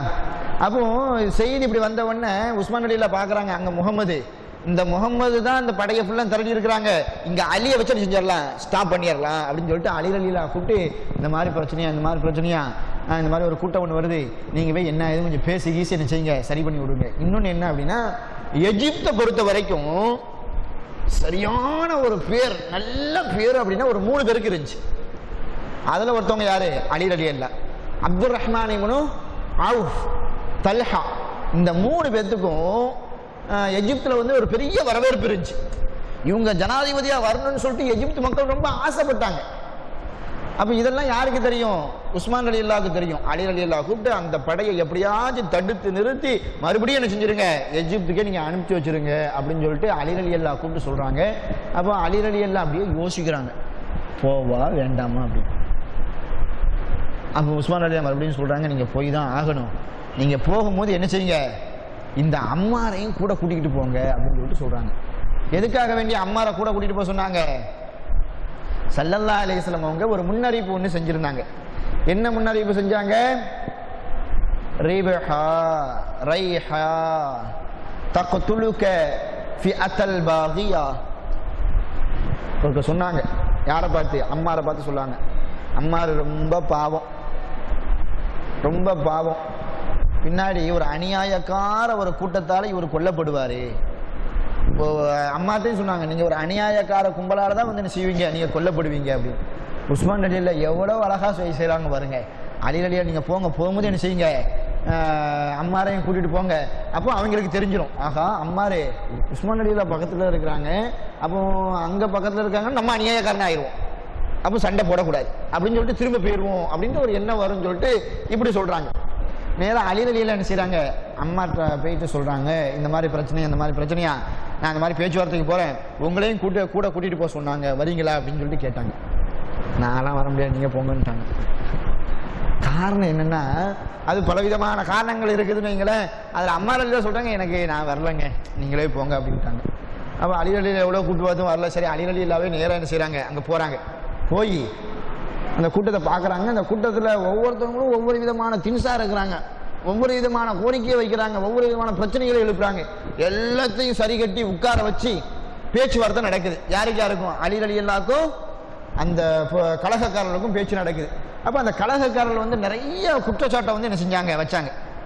முதல்ல அலி ரலியல்லாஹு கேட்குறாங்க, எப்பா இவ்வளோ பெரிய கூட்டம் வந்திருக்கீங்களே, எதுக்குப்பா வந்திருக்கீங்க அப்படின்னு. அப்போ அலி ரலியல்லாஹு சொன்னாங்க, நாங்களாம் உம்ரா செய்ய வந்திருக்கோம். இந்த பேச்சை கொண்டு இங்கே வராது, நீங்களாம் எதுக்கு வந்தீங்கன்னு சொல்லிட்டு எனக்கு நல்லா தெரியும், எது சொல்லுங்க அப்படின்றாங்க. அப்போ உண்மையை மறைக்க முடியலை. அப்போ அந்த கூட்டம் சொல்லுது, ஆமாம் நாங்கள் உஸ்மான் ரலியல்லாஹு என்னது ஆட்சியில் இருந்து தூக்கிட்டு, இன்னும் சில வாசகங்கள் எப்படி வருதுன்னா, ஆட்சியில் இருந்து தூக்க வரல, ஒரேடியாக நாங்கள் தூக்க தான் வந்திருக்கிறோம் அப்படின்லாம் என்ன செஞ்சுட்டாங்க, சொன்னாங்க. அப்போ அலி ரலியல்லாஹு கேட்குறாங்க, என்ன ஆட்சியில் இருந்து தூக்குறதுக்கும் அவரை ஒரேடியாக தூக்குறதுக்கும் என்ன காரணம்? ஏதாச்சும் காரணம் இருக்கணும்ல, காரணம் இல்லாமல் நீங்கள் எப்படி வருவீங்க அப்படின்னு சொன்ன உடனே அங்கே இருக்கக்கூடியவங்கள முக்கியமானவங்க முதலே ப்ரிப்பரேஷன் பண்ணி வச்சிருக்கிறாங்க. இந்த மாதிரி பிரச்சனைகள் வந்தால் காரணம் சொல்லணும், காரணம் இல்லாமல் ஒருத்தவங்களை தாக்க முடியாதுல்ல, அது ஒரு ஜனாதிபதி, காரணம் இருக்கணும்ல. அதனால சில காரணங்களை எல்லாம் தயாரிச்சே வச்சிருந்தாங்க. அந்த காரணங்களில் மிக முக்கியமான ஒரு 7 காரணங்கள் இருக்குது. அதில் முதல் காரணம் என்னன்னா, உஸ்மான் ரலியல்லாஹுடைய காலகட்டத்தில் அந்த கலகக்காரர்கள் அலி ரலியல்லாஹு சொல்றாங்க, நான் எதுக்காக வேண்டி உஸ்மான் ரலியல்லாஹு எதிர்க்க வந்தோம் அப்படின்னா இந்த காரணம் தான். பொது இடங்களை ஃபுல்லாக அவர் அரசாங்க இடமா ஆக்கி வச்சுட்டு இருக்கிறார் அப்படின்னாங்க. இது உஸ்மான் ரலியல்லாஹுடைய காலத்தில் நடந்துச்சு. எந்த மாதிரி இடம்னா, பொதுமக்களுடைய இடம் கிடையாது, புறம்போக்கு இடமா இருக்கும்ல, அந்த புறம்போக்கு இடத்துலையே பச்சை பசையேன்னு இருக்கக்கூடிய விவசாயத்திற்கு தகுதியான இடங்கள்லாம் சும்மா இருந்துச்சுன்னா அப்படி வைக்க மாட்டாங்க. உடனே என்ன செஞ்சுருவாங்க, அது அரசாங்கத்துக்கு உரித்தானது, சொந்தமானது அப்படின்னு சொல்லிட்டு அரசாங்கத்துக்கு எடுத்துக்கிடுவாங்க. அப்போ இதை முன்வைக்கிறாங்க. ஸல்லல்லாஹு அலைஹி வஸல்லம் அப்படி செஞ்சது கிடையாது, 2 கலீஃபாவும் அப்படி செஞ்சது கிடையாது. இந்த உஸ்மான் ரலியல்லாஹு மட்டும் எப்படி இந்த மாதிரி இடங்களை எல்லாம் என்ன செஞ்சாங்க, இப்படி கைப்பற்ற முடியும், அரசாங்கத்துக்கு சொந்தம்னு சொல்ல முடியும் அப்படின்னு சொல்லிட்டு என்ன செஞ்சாங்க, இதை ஒரு முன் வச்சாங்க. இன்னைக்கு தானே இடத்துக்குலாம் நம்ம காசு கொடுத்து வாங்குறோம். அன்னைக்கெல்லாம் எப்படி இருந்துச்சு, ஸல்லல்லாஹு அலைஹி வஸல்லம் காலகட்டத்தில் எப்படி இருந்துச்சு, ஒரு யார் வேணாலும் எந்த இடத்துலனாலும் வீடு கட்டி செஞ்சுக்கலாம், இருந்துக்கலாம். அந்த மாதிரி ஒரு சூழ்நிலை. முக்கியமா மக்கள் வாழ்றாங்க பாத்தீங்களா, சில நகரங்கள், மக்கா, மதீனா, எஜிப்த், இதை போன்ற நகரங்கள்ல தான் வீடு கிடைக்காது, இடம் இருக்கும், வேணா என்ன செஞ்சுக்கலாம், கட்டி இருந்துக்கலாம். ஆனா இந்த மாதிரி நகரங்களுக்கு வெளியில வந்துட்டோம் அப்படின்னா அது யாருக்குமே சொந்தம் கிடையாது. யார் வேணாலும் எங்கனாலும் இருந்து என்னனாலும் ஆக்கி அடிக்கி தின்னுட்டு குடும்பத்தை நடத்திட்டு போய்கிட்டே இருக்கலாம். இந்த மாதிரி இருந்துச்சு. அப்போ உஸ்மான் ரலியல்லாஹுடைய காலத்துல தான் என்ன செஞ்சது, இந்த புறம்போக்கு இடங்கள்லேயே நல்ல நல்ல இடங்கள்லாம் இருந்துச்சுன்னா அது ஃபுல்லாக அரசாங்கத்துக்கு சொந்தம் அப்படின்னு சொல்லிட்டு என்ன செஞ்சாங்க, கொண்டு வந்தாங்க. இதை ஒரு குற்றச்சாட்டாக வச்சாங்க. அதுக்கு அலி ரலியல்லாஹு என்ன செய்கிறாங்க, ஒரு பதில் கொடுக்குறாங்க. என்ன பதில் கொடுக்குறாங்கன்னா, அவர் என்ன அவர் வீட்டுக்காக எடுத்துக்கிட்டாரு, அவர் பேர்லையா அந்த இடத்த என்ன முடிச்சுக்கிட்டாரு, அரசாங்கத்துக்கு தானே சேர்த்துருக்கிறார். எதுக்காக வேண்டிய அரசாங்கத்துக்கு எடுத்தாரு, அந்த மாதிரி விவசாய நிலங்கள், பச்சை பசைன்னு இருக்கக்கூடிய நிலங்களை எல்லாம் அரசாங்கத்துக்கு எதுக்காக எடுத்தாரு, அரசாங்கத்துக்கு ஒட்டகங்கள் வருது, ஜக்காத்தா ஒட்டகங்கள், மாடு, ஆடு, இந்த மாதிரிலாம் வருது. இவங்களுக்கெல்லாம் தீனி கொடுக்கணுமே, பச்சை பசைன்னு இடம் இருந்தால் தானே முடியும். அதனால அந்த மாதிரி இடங்களை எல்லாம் எடுத்து இந்த ஒட்டகம், ஆடு, மாடு எல்லாத்தையும் மேய விட்டு நல்லா குழு ஆகி எல்லாம் உங்களுக்கு தானே திருப்பி தருவாங்க. உங்களுக்கு தரும்போது நல்ல புஷ்டியா இருக்குன்னு சொல்லிட்டு தானே அவர் அந்த மாதிரி செய்யறாரு. உங்க நல்லதுக்காக வேண்டிய அவர் செஞ்சாருன்னா நீங்க அவர் மேலே நீங்க குற்றத்தை வைப்பீங்களா அப்படின்னு சொல்லிட்டு கேட்டாங்க. ஆனா அலி ரலியல்லாஹு நல்லா தெரியுது, இதெல்லாம் ஒரு சமாளிப்பு பேச்சு தான், சமாளிக்கணுமே, அதனால இப்படிலாம் சொல்றாங்க. 2வது ஒரு காரணம், சரி அதை விடுங்க. 2வது பாருங்க, குர்ஆனை தொகுத்தாரு, சரி, பழைய பிரதிகளை எல்லாம் தீயில வச்சு எரிச்சுட்டாருங்க. இப்னு மஸ்ஊத் ஒரு பெரிய நபித்தோழர், அந்த நபித்தோழர் கடைசி வரைக்கும் நான் குர்ஆன், அவங்கள்ட்ட சில பிரதிகள்லாம் இருந்துச்சு, நான் எரிக்கவே மாட்டேன்ட்டு இருந்தாங்க. பின்னாடி லாஸ்ட்ல என்ன செஞ்சுட்டாங்க, அவங்களும் எரிச்சுட்டாங்க. அப்போ அந்த கலகக்காரர் இந்த குற்றத்தை வைக்கிறாங்க. அவங்கள்ட்ட இருக்கிறத இருக்க சொல்ல வேண்டியதானே, சட்டத்தை எப்படி போடலாம், யார்கிட்டயாச்சும் என்னது அந்த பிரதி இருந்துச்சுன்னா அரசாங்கத்தின் மூலமாகவே நடவடிக்கை எடுக்கப்படும் சொல்லிட்டு உஸ்மான் ரலியல்லாஹு பிரகடனப்படுத்தினாங்க. ஒரு குர்ஆனை தொகுத்துட்டாங்க. தொகுத்ததுக்கு பின்னாடி பழைய ஏடுகள் யாருக்குமே இருக்கக்கூடாது, அப்படி இருந்துச்சுன்னா சட்டம் பாயும் அப்படின்னாங்க. இந்த பழைய 500 1000 எவனையாச்சும் இருந்துச்சுன்னா ஆமா அப்படின்னு சொல்லிட்டு வந்துச்சுல, அந்த மாதிரி ஒரு சட்டம் பாய்ஞ்ச உடனே எல்லாருமே என்ன செஞ்சாங்க, எரிச்சுட்டாங்க. எரிச்சாங்கன்னா உஸ்மான் ரலியல்லாஹு ஒரு தகுந்த ஒரு காரணத்தை சொன்னாங்க, நியாயமான ஒரு காரணத்தை சொன்னாங்க. இதுதான் இறை வேதம்னு சொல்லிட்டு டிக்ளேர் ஆயிடுச்சு. இதுல இருந்து ஒரு எழுத்து கூட என்னல்ல சந்தேகத்திற்கு இடமானது கிடையாது, இது எல்லாமே சஹீஹா ஆயிடுச்சு. இனிமேல் மற்ற உங்கள்கிட்டலாம் சின்ன சின்ன ஏடுகள் இருந்துச்சுன்னா ஒரு குழப்பத்தை ஏற்படுத்திடும். ஓ இதுவும் குர்ஆனா இருக்குமோ, அதுவும் குர்ஆனா இருக்குமோ. குர்ஆனை வாசிக்கக்கூடியவங்களுக்கு தெரியும், ஒரே வசனமே பல இடங்கள்ல வரும். உதாரணமா அலிஃப் லாம் மீம் சொல்லிட்டு ஒன்று இருக்குது. அலிஃப் லாம் மீம் சொல்லிட்டு குர்ஆன்ல எத்தனை இடத்துல வருது, குத்து மதிப்பு 4-5 இடத்துல வருது வைங்களேன். அப்போ இந்த ஒரு சொல்றேன், அந்த மாதிரி நிறைய முத்தஷாபிஹான ஆயத்துலாம் நிறைய இருக்குது. எல்லாம் கரெக்ட் செய்யப்பட்டதுக்கு பின்னாடியே குர்ஆன்ல முத்தஷாபிஹான ஆயத்து இவ்வளவு இருக்குது. இன்னும் நிறைய ஏடுகள் அங்கங்க இருந்துச்சுன்னா என்ன ஆகும், குழப்பங்கள் வந்துடும். உஸ்மான் ரலியல்லாஹு சொன்னாங்க, இந்த குழப்பங்கள் வராமல் இருக்குன்னா என்ன செய்யணும், எல்லா பழைய ஏடுகள்லாம் எரிச்சிருங்க, இதை மட்டும் வச்சுக்கோங்க அப்படின்னு சொல்லி சொன்னாங்க. அப்போ சொன்னாங்க இந்த கலகக்காரர்கள் இந்த மாதிரி எரிக்க சொன்னது தப்பு, சட்டத்தை போட்ட தப்பு. அப்போ அலி ரலியல்லாஹு காரணத்தை சொன்னாங்க, இதுக்காக வேண்டியதான் எரிக்க சொன்னாங்க, இதெல்லாம் ஒரு பெரிய விஷயமா நீங்க எடுக்கக்கூடாது, இதுக்காக வேண்டிய சண்டை போட வருவீங்க அப்படின்னு சொல்லி கேட்டாங்க. சரிங்க, அதை விடுங்க. 3வதா என்ன செஞ்சாங்க, இன்னொரு காரணத்தை சொன்னாங்க. என்ன காரணம்னா, ஸல்லல்லாஹு அலைஹி வஸல்லம் அவங்க ஹஜ்ஜின் போது மக்காவுக்கு வந்தாங்க. அவங்க கஸ்ர் தொழுதாங்க, 4 ரக்காத்தை 2 ரக்காத்தை தொழுதாங்க. ஆனா உஸ்மான் ரலியல்லாஹுடைய ஆட்சி காலத்துல 4 ரக்காத்தை எப்படி தொழுதாங்க, 4 ரக்காத்தாவே தொழுதாங்க. கஸ்ர் என்ன செய்யல, அவங்க செய்யல. அவங்க கஸ்ர் செய்யறாங்க, செய்யாம போறாங்க. அதை எதுக்கு அவங்களுக்கு இந்த பிரச்சனையா கொண்டு வந்தாங்கன்னா, அன்றைய காலகட்டத்தில் யார் ஜனாதிபதியா யார் கவர்னரா இருக்கிறாங்களோ அவங்க தான் அந்த பகுதியுள்ள மக்களை எல்லாம் ஹஜ்ஜிக்கு தலைமையேற்று அழைச்சிட்டு வருவாங்க. இவங்க தான் ஒவ்வொரு ஆர்டரையும் சொல்லுவாங்க. இந்த ஜனாதிபதி, அந்த கவர்னர், அந்த அமீர் தான் என்ன செய்வாங்க, இங்க போகணும், அதை செய்யணும், இதை செய்யணும், இப்படி இருக்கணும், இந்த வணக்கங்கள். அங்க கூட தொழுகைக்கு இமாமா யார் தான் இருப்பாங்க, இந்த ஜனாதிபதி தான் இருப்பாங்க, இந்த கவர்னர் தான் என்ன செய்வாங்க, இருப்பாங்க. சரிங்களா? அந்த அடிப்படையில ஜனாதிபதி உஸ்மான் ரலியல்லாஹு தலைமையின் கீழே மதீனாவில இருந்து வராங்க, அல்லது மற்ற இடங்கள்ல இருந்து வருவாங்க. எல்லாரும் யாருக்கு பின்னாடி தொழுவாங்க, ஜனாதிபதி உஸ்மான் ரலியல்லாஹு பின்னாடி தான் தொழுவாங்க. அப்போ உஸ்மான் ரலியல்லாஹு 2 தொழுதா தானே எல்லாரும் 2 தொழுவ முடியும். உஸ்மான் ரலியல்லாஹு 4 தொழுதா எல்லாரும் 4 தான் தொழுவ முடியும். இதுதான் பெரிய இஷ்யூவாச்சு. உஸ்மான் ரலியல்லாஹு மட்டும் தனிப்பட்ட முறையில் செஞ்சுட்டு போனாங்கன்னா பிரச்சனை இல்லை. ஆட்சியில் இருந்து இப்படி செஞ்சதுனால சொல்றாங்க ரசூலுல்லாஹ்வே 2 தான் தொழுதாங்க, மற்ற கலீஃபாக்கள் 2 தான் தொழுதாங்க. இப்படி இருக்கும்போது இவங்க மட்டும் ஏன் 4 தொழுதாங்க? மற்ற மக்களையும் அந்த மாதிரி செய்யறதுக்கு இது பண்ணியிருக்காங்களே, அல்லாஹ்வுடைய ரசூலுடைய சட்டத்தில் கை வைக்கலாமா அப்படின்னு சொல்லி கேட்டாங்க. அப்ப அலி ரலியல்லாஹு அதுக்கு ஒரு பதில சொல்றாங்க. என்ன பதில்? உஸ்மான் ரலியல்லாஹு அவர் சொந்த ஊர் எந்த ஊர் தான்? மக்கா தான். சொந்த ஊருக்கு வந்திருக்க, சொந்த ஊர்ல ஏன் நம்ம கசர் செய்ய அப்படின்னு சொல்லிட்டு இதெல்லாம் ஒரு பெரிய விஷயமா? 2 ரக்காத்து 4 ரக்காத்து இதெல்லாம் ஒரு பெரிய விஷயம், இதுக்காண்டி நீங்க கத்தி நீட்டு வந்துருவீங்களா அப்படின்னு சொல்லி கேட்டாங்க. அவன் பார்க்கறாங்க, என்னடா எப்படி போட்டாலும் கேட்டு போடுறாரு இவரு, இது எல்லாமே நியாயமான ஒரு காரணம், ஏத்துக்கிற மாதிரி காரணமா இருக்குது. சரி, அடுத்து என்ன செய்வான், ஒன்று வைப்போம், இது என்னது ரொம்ப முக்கியமான ஒன்று தான், இதில் அவர் என்னதான் சொல்றாருன்னு பார்ப்போம், இதில் வசமா லாக் ஆயிடுவார், லாக் போட்டுருவோம் அப்படின்னு என்ன செய்யறாங்க கேட்குறாங்க. சரிங்க, 3ஐயும் விடுங்க, இப்போ நீங்கள் சுற்றி முற்றி பாருங்க, எல்லா இடத்துலையும் கவர்னராக யார் இருக்கிறா? எல்லாம் சின்ன சின்ன பசங்களாக இருக்கிறாங்க, எல்லாமே அவங்களுக்கு சொந்த பந்தங்களாக இருக்கிறாங்க. அந்த சொந்த பந்தத்தை கூட விட்டுட்டாங்க. சொந்த பந்தம் சொன்னா வேற மாதிரி என்ன செய்வாரு, சொல்லுவாரு. சின்ன சின்ன ஆட்களை எல்லாம் கொண்டு என்ன செஞ்சிருக்கிறாங்க, இந்த பொறுப்புல கொண்டு வச்சிருக்காங்களே, இது நல்லதா இருக்குதா? அப்படி வைக்கிறான் தான் இந்த முகமதை தூக்கி வைக்கலாம்ல, எப்படி வருது அப்படி கொண்டு வராங்க. யாரு? அபூபக்கர் தான் அவங்கள வைக்கலாம்ல, அவங்களுக்கு எந்த ஒரு மதிப்புமே கொடுக்கல, பெரிய பெரிய நபித்தோழர் இருக்கிறாங்க.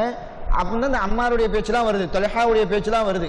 இந்த மாதிரி பெரிய பெரிய நபித்தோழர் இருக்கும்போது புதுசா வந்தவங்களையெல்லாம் ஒரு பொறுப்புல வச்சு அவங்க என்னென்ன அழிச்சாட்டியம் பண்றாங்க தெரியுமா? இது என்னன்னு நீங்க கேட்க மாட்டீங்களா? இது எவ்வளவு பெரிய குத்தம் அப்படின்னு சொல்லிட்டு கேட்கறாங்க. அப்ப அடிலடியில கேட்கறேன், இப்ப என்னப்பா இளைஞர்களை வச்சதுதான் உங்களுக்கு பெரிய விஷயமா? ரசூலுல்லாஹ்வுடைய வாழ்க்கையில உங்களுக்கு பாடங்கள் இல்லையா, படிப்பினை இல்லையா? அந்த மாதிரி உஸ்மான் ஸல்லல்லாஹு அலைஹி வஸல்லம் அவங்க உசாமான்னு சொல்லிட்டு ஒரு 18 வயசு ஒரு 20 வயசு நிரம்பிய ஒரு வாலிபரை மிகப்பெரிய ஒரு படைக்கு என்ன செஞ்சாங்க, ஒரு தளபதியை ஆக்கி, அந்த படைக்கு கீழே தான் அபூபக்கர் ரலியல்லாஹு இருந்தாங்க, உமர் ரலியல்லாஹு இருந்தாங்க. ஒரு இளைஞர் கையில ரசூலுல்லாஹ் கொடுத்துருக்காங்களே, அவங்களுடைய தந்தை இருக்கிறாங்களே ஸைது, அவங்கள ஒரு படைக்கு தளபதியை ஆக்கி என்ன செஞ்சாங்க, அவங்களாம் இளைஞர்கள் தானே. அப்ப இந்த இடத்துல நீங்க இளைஞர்னு பார்க்காதீங்க, திறமை இருக்குதான்னு பாருங்க. ஆட்சியாளர் ஒருத்தவங்களை நியமிச்சுட்டாங்கன்னா அது கட்டுப்படும், அதை பாருங்க. இளைஞர்லாம் இருந்தாங்கன்னா நல்லபடியா இருக்கும். இதெல்லாம் ஒரு பெரிய பிரச்சனை, நீங்க என்ன செய்யக்கூடாது, கொண்டு வரக்கூடாது. ஸல்லல்லாஹு அலைஹி வஸல்லம் வாழ்க்கையில் நமக்கு முன்மாதிரி இருக்குது அப்படின்னு சொல்லிட்டு என்ன செய்யறாங்க, சொல்றாங்க. இன்னும் நிறைய காரணங்களை எல்லாம் சொல்றாங்கன்னு வைங்களேன். அந்த காரணங்கள்லாம் அந்த கலகக்காரர்கள் என்ன சொன்னாலும் இப்படி சொல்றாரு. அடுத்து இன்னொரு காரணத்தை தூக்கி வைக்கிறாங்க. என்ன சொல்றாங்க, இது ரொம்ப முக்கியமானது. இந்த உஸ்மான் ரலியல்லாஹு மற்ற 4 விடுங்க, என்ன செய்யறாங்கன்னா பனு உமையாக்கெல்லாம் தேர்ந்தெடுத்து அவங்க மக்களுக்கு மட்டும் நிறைய சலுகைகளை கொடுக்குறாருங்க. இப்படி செஞ்சாங்க. என்ன சலுகை கொடுத்தாங்கன்னா, அவங்க மக்கள் யாராச்சும் வந்தா, ஏன்னா குடும்ப மக்கள் தானே, அவங்களை இலகுவா சந்திக்க முடியும். எதையாச்சும் ஒரு பிரச்சனையை சொல்லி எதையாச்சும் வாங்கிட்டு போவாங்க. இதை ஒரு பெரிய பிரச்சனையா கொண்டு வராங்க. பனு உமையாக்களுக்கு மட்டும் அவர் நிறைய செய்யறாரு. உஸ்மான் ரலியல்லாஹு என்ன கோத்திரம்? பனு உமையா தானே. அந்த உமையா கோத்திரத்துக்கு மட்டும் நிறைய செய்யறாங்க அப்படின்னாங்க. அதுக்கும் அலி ரலியல்லாஹு ஒரு பதில கொடுக்குறாங்க. இது என்ன பெரிய விஷயமா இருக்குது, நீங்க நாங்கெல்லாம் மதீனாவில் இருந்தோம். மதீனாவில் இருக்கும்போது ஒரு போர் வந்துச்சு, அந்த போர்க்களத்தில் நிறைய கனிமத்து பொருள் வந்துச்சு. ஸல்லல்லாஹு அலைஹி வஸல்லம் அவங்க என்ன செஞ்சாங்கன்னா மக்காவாசிகளுக்கு நிறைய கொடுத்தாங்க, மதீனாவாசிகளுக்கு ஒண்ணுமே கொடுக்கல. மதீனாவாசிகள் ஒரு புகாரா செஞ்சாங்க, யார சொல்லல, நாங்களும் சேர்ந்தானே சண்டை போட்டோம், அந்த வாழ்ல எங்களுடைய ரத்தம் இருக்கதானே செய்யுது, நீங்க குறைஷிகளுக்கு மாத்திரம், அந்த மக்காவாசிகளுக்கு மாத்திரம், முஹாஜிர்களுக்கு மாத்திரம் நிறைய கொடுத்துட்டு எங்களுக்கு எப்படி ஒண்ணுமே இல்லாம நீங்க பண்ணிட்டீங்களே அப்படின்னு சொல்லிட்டு அன்சாரிகள் கேட்டாங்க. அதுக்கு ஸல்லல்லாஹு அலைஹி வஸல்லம் என்ன சொன்னாங்க, அவங்க எல்லாம் புதுசா வந்திருக்கிறாங்க, அவங்களுக்கு அந்த பொருளை கொடுத்தேன், அவங்களுக்கு பொருளை கொடுத்துட்டு உங்களுக்கு நான் என்னைய கொடுத்துருக்கிறேன் அப்படின்னு சொல்லிட்டு ரசூலுல்லாஹ் சொன்னாங்களே. அப்ப ரசூலுல்லாஹ்வே அவங்க இனத்து மக்களுக்கு என்ன செஞ்சிருக்கிறாங்க, கொடுத்துருக்கிறாங்க. எதுக்கு கொடுத்தாங்க? அவங்களுக்கு தேவை உடையவங்களா இருந்தாங்க. அப்ப தாயினம் தேவை உடையவங்களா இருந்தா அவங்களுக்கு கொடுக்கறதுல தப்பு கிடையாது. அந்த மாதிரி பனு உமையாக்கள் தேவை உடையவர்களா இருக்கிறாங்க, அவர் ஆட்சி பொறுப்புல இருக்கிறாரு, அதுல கொடுக்கறதுல என்ன தப்பு வந்துற போது, உங்களுக்கு தேவைன்னா நீங்களும் போய் கேளுங்களேன் அப்படின்னாங்க. இதுக்கும் ஒரு பதிலும் அவங்களால சொல்ல முடியல. ஏன்னா அலி ரலியல்லாஹு சொல்றது ஃபுல்லும் தன்னுடைய கருத்தா சொல்லல, எதை முன் வச்சு சொல்றாங்க, எல்லாம் ஸல்லல்லாஹு அலைஹி வஸல்லம் வாழ்க்கையில இருக்குது இப்படியே சொன்னாங்க. அடுத்து ரொம்ப முக்கியமானது ஒரு 6வது, இது ரொம்ப ரொம்ப முக்கியமானதா. ஹக்கம் பின் அபில் ஆஸ் சொல்லிட்டு ஒருத்தவர், பேர் என்ன பேரு, ஹக்கம் பின் அபில் ஆஸ். ஸல்லல்லாஹு அலைஹி வஸல்லம் காலகட்டத்திலேயே நாடு கடத்தப்பட்டவர் இவர். மதீனாவில் தான் இருந்தார். போக்கு சரியில்லைன்னு சொல்லிட்டு எஜிப்துக்கு தாயிஃபுக்கு வந்து என்ன செஞ்சுட்டாங்க, நாடு கடத்திட்டாங்க. மறுபடியும் கொஞ்ச நாள் அங்கே இருந்துட்டு சரி இனிமேல் அப்படிலாம் பண்ண மாட்டேன் வைக்க மாட்டேன்னு சொன்னால் மறுபடியும் ரசூலுல்லாஹ் வந்து என்ன செய்வாங்க, அனுமதி கொடுப்பாங்க. மறுபடியும் வந்துடுவாங்க, மறுபடியும் தப்பு பண்ணிடுவார், மறுபடியும் நாடு கடத்திடுவாங்க. இப்படி நாடு கடத்தப்பட்ட அந்த அபிலாஷுங்கிறது அந்த மனிதர் வந்து மறுபடியும் உள்ளக வரணும்னு நினைச்சாரு. அபூபக்கர் ரலியல்லாஹுடைய காலகட்டத்தில் வந்து கேட்டாங்க, இந்த மாதிரி ரசூலுல்லாஹுடைய காலத்தில் இந்த மாதிரி தப்பு பண்ணேன், ஒரு தடவை நாடு கடத்தினாங்க, மறுபடியும் வந்து பண்ணேன், மறுபடியும் நாடு கடத்திட்டாங்க, நான் இப்போ நான் திருந்திட்டேன், உள்ளக வரவா அப்படின்னு சொல்லி கேட்டாங்க. அப்போ அபூபக்கர் எல்லாம் ஒத்த வரியில் சொல்லி முடிச்சிட்டாங்க, தயவு செய்து நான் இருக்கிற வரைக்கும் அதை பற்றி கேட்காதீங்க. ரசூலுல்லாஹ் அவனை சொல்லிட்டாங்களா செஞ்சிட்டாங்களா அதை நான் தலையிட மாட்டேன், நீங்கள் திருந்தினாலும் சரி எப்படி இருந்தாலும் சரி இதை குறித்து என்கிட்ட கேட்காதீங்க. ரசூலுல்லாஹ் நாடு கடத்திட்டாங்கல்ல, நீங்கள் அங்கே இருக்கிறதா உங்களுக்கு சிறந்தது அப்படின்னு சொல்லி முடிச்சிட்டாங்க. 2 வருஷம் கழிச்சு யாருக்கு ஆட்சி வருது, உமர் ரலியல்லாஹு வருது. மறுபடியும் அந்த அபிலாபிஸ் வந்தார், வந்து உமர் ரலியல்லாஹு வந்து கேட்டாங்க, இந்த மாதிரி ரொம்ப சங்கடமாக இருக்குது, ரசூலுல்லாஹ் அப்படி பண்ணாங்க. அதுக்கப்புறம் அபூபக்கர் ரலியல்லாஹு கூட வந்து கேட்டேன், இப்போ உங்கள்கிட்ட வந்து கேட்குறேன் அப்படின்னு. அப்போ உமர் ரலியல்லாஹு ஒரு ஒத்த வரியில் சொன்னாங்க, எப்பா அடுத்து நீ இங்கே வந்தேன்னு வையேன், உன்னை நான் பேசிகிட்டு இருக்க மாட்டேன். ஸல்லல்லாஹு அலைஹி வஸல்லம் அவங்க கொடுக்காத ஒரு அனுமதி, அபூபக்கர் ரலியல்லாஹு கொடுக்காத ஒரு அனுமதி என்கிட்ட கிடைக்குன்னு நினச்சி நீ வந்தியா, என்ன நம்பிக்கை உனக்கு இருந்துச்சு? அப்படி அடுத்து நீ வந்த அப்படின்னா என்னோடு உரையாடுவதற்கு நீ இருக்க மாட்டேன். அவர் பார்த்தாரு, உயிரோட எங்கேயாச்சும் இருந்து விடுவோம், இந்த பிரச்சனை வேணாம்ப்பா நமக்கு அப்படின்னு என்ன செஞ்சுட்டாரு, போயிட்டார். அடுத்து யாருடைய ஆட்சிக்கு வராரு, யாருடைய ஆட்சியில் வராரு, உஸ்மான் ரலியல்லாஹு ஆட்சியில் வந்தோடனே இவங்க தான் நம்ம சொன்னோம்ல ரொம்ப அப்படியே பவியம் இப்படி போயிடுவாங்க. அங்கே வந்து பார்த்தீங்களா, எனக்கு மதீனா விட்டு பிரிஞ்சு போனதுல இருந்து எனக்கு தூக்கம் இல்லை, அப்படி இல்லை இப்படி இல்லை, அப்படியாப்பா தெரிஞ்சுட்டியாப்பா, சரிப்பா மதீனாலே இருந்துக்கப்பா அப்படின்ட்டாங்க. இது வந்து நபித்தோழர்களுக்கு மத்தியிலேயே ஒரு பெரிய ஒரு கொந்தளிப்பு ஏற்படுத்துச்சு. ஏற்கனவே தப்பு பண்ணிட்டாருன்னு சொல்லிட்டு தானே ரசூலுல்லாஹ் நாடு கடத்தினாங்க.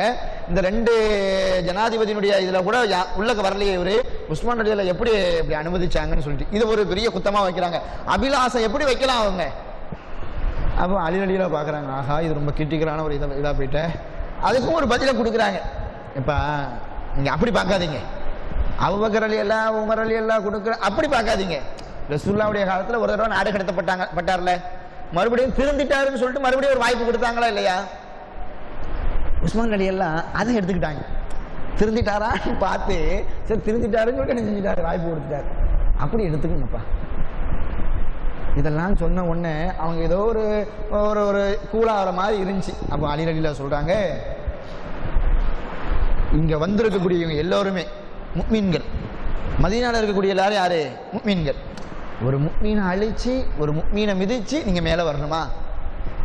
நீங்க என்னென்ன இப்போ குற்றச்சாட்டு வைக்கிறீங்க? இன்னும் நிறைய குற்றச்சாட்டு வச்சாங்க. இந்த குற்றச்சாட்டுலாம் வந்து களையப்பட்டுடுச்சுன்னா நீங்க வந்து என்னது ஓகே தானே, எதுவும் உங்களுக்கு பிரச்சனை இல்லைல்ல அப்படின்னு சொல்லிட்டு கேட்குறாங்க.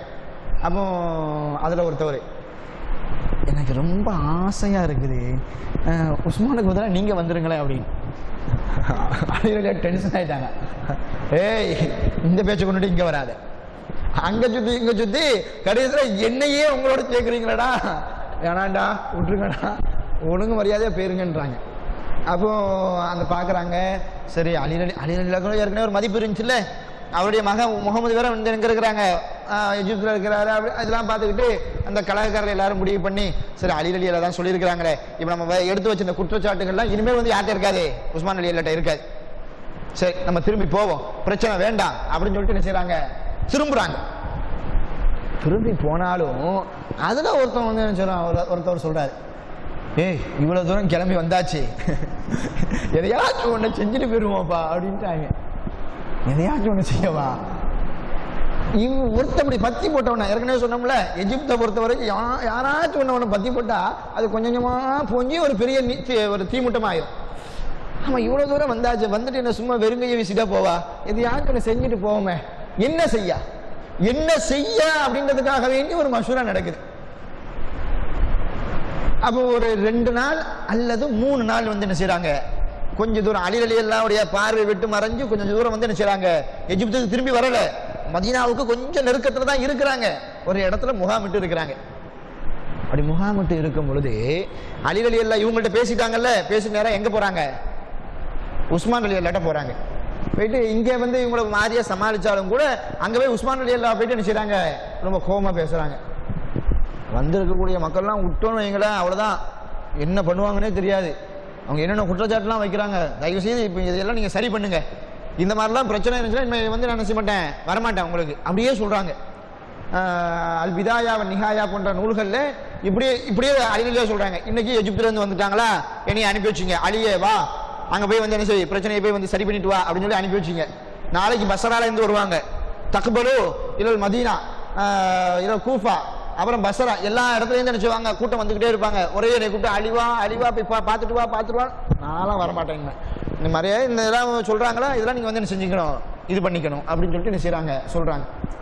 இப்போ அலி அலியில் அப்படி சொன்ன உடனே உஸ்மான் அலி அல்லாவுக்கு மனசில் ஒரு இது வருது, சார் நம்ம மேலே இந்த மாதிரியே அந்த மக்கள் அதிருப்தி கொண்டு இருக்கிறாங்க, இந்த மாதிரிலாமா குற்றச்சாட்டு வைக்கிறாங்க, சரி அப்படின்னு சொல்லிட்டு இப்படி ஃபீல் பண்ணிக்கிட்டே இருக்கும்போது அப்போ அலி அலிலா சொல்கிறாங்க, மக்கள் ஏற்கனவே ரொம்ப கொந்தளிச்சு போயிருக்கிறாங்க, வெளியூரில் அதுவும் எஜிப்தில் மட்டும்தான் உங்கள் பேரை வந்து இப்படி டேமேஜ் பண்ணி வச்சுருக்கிறாங்க, அவங்க மட்டும் தான் வந்து என்ன செய்கிறாங்க, கொந்தளிச்சு போய் இருக்கிறாங்க. ஆனால் மதீனாவில் நிறைய பேர் வந்து என்ன செய்கிறாங்க, உங்கள் மேலே கொஞ்சம் அதிருப்தியாக இருக்கிறாங்க. நீங்கள் என்ன செய்யணும்னா எல்லா மக்களையும் கூப்பிட்டு அந்த மக்கள்கிட்ட நீங்கள் ஓப்பனாக வந்து என்ன செஞ்சுருங்க, பேசிடுங்க. இந்த மாதிரி குற்றச்சாட்டுலாம் இருக்குதுன்னு சொல்லிட்டு நான் கேள்விப்பட்டேன், இனிமேல் அந்த மாதிரி குற்றச்சாட்டுலாம் இருக்கு அப்படின்ற மாதிரி நீங்கள் பேசிடுங்களேன் அப்படின்றாங்க.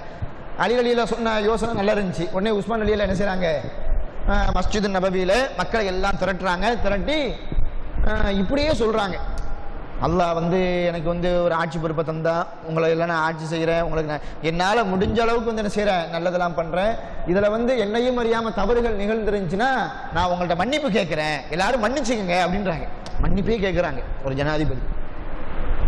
அப்போ எல்லா மக்களுக்கும் வந்து என்னது, சரி நடந்தது அப்படி நடந்து போட்டோம் அப்படி தானே. ஒரு பெரிய ஒரு மனுஷன் இறங்கி வந்து நம்மள்ட்ட மன்னிப்பு கேட்டால் அப்படி இருக்கும், எவ்வளோ பெரிய இது பண்ணாலும் மன்னிச்சிருவோம்ல, ஒரு ஜனாதிபதியே நம்மள்ட்ட வந்து மன்னிப்பு கேட்குறான்னு சொல்லிட்டு அந்த மதீனாவில் உள்ள மக்கள் வந்து என்ன செய்கிறாங்கன்னா, சரி பாஸ்டாகவே இருக்கட்டும், இனிமேல் வந்து என்ன செய்வோம், நல்லபடியாக இருப்போம் அப்படின்ட்டு என்ன செய்கிறாங்க, சரி சரின்னு சொல்லிட்டு அந்த கூட்டம் வந்து என்ன செய்யுது, அப்படியே கொஞ்சம் களைய போகுது.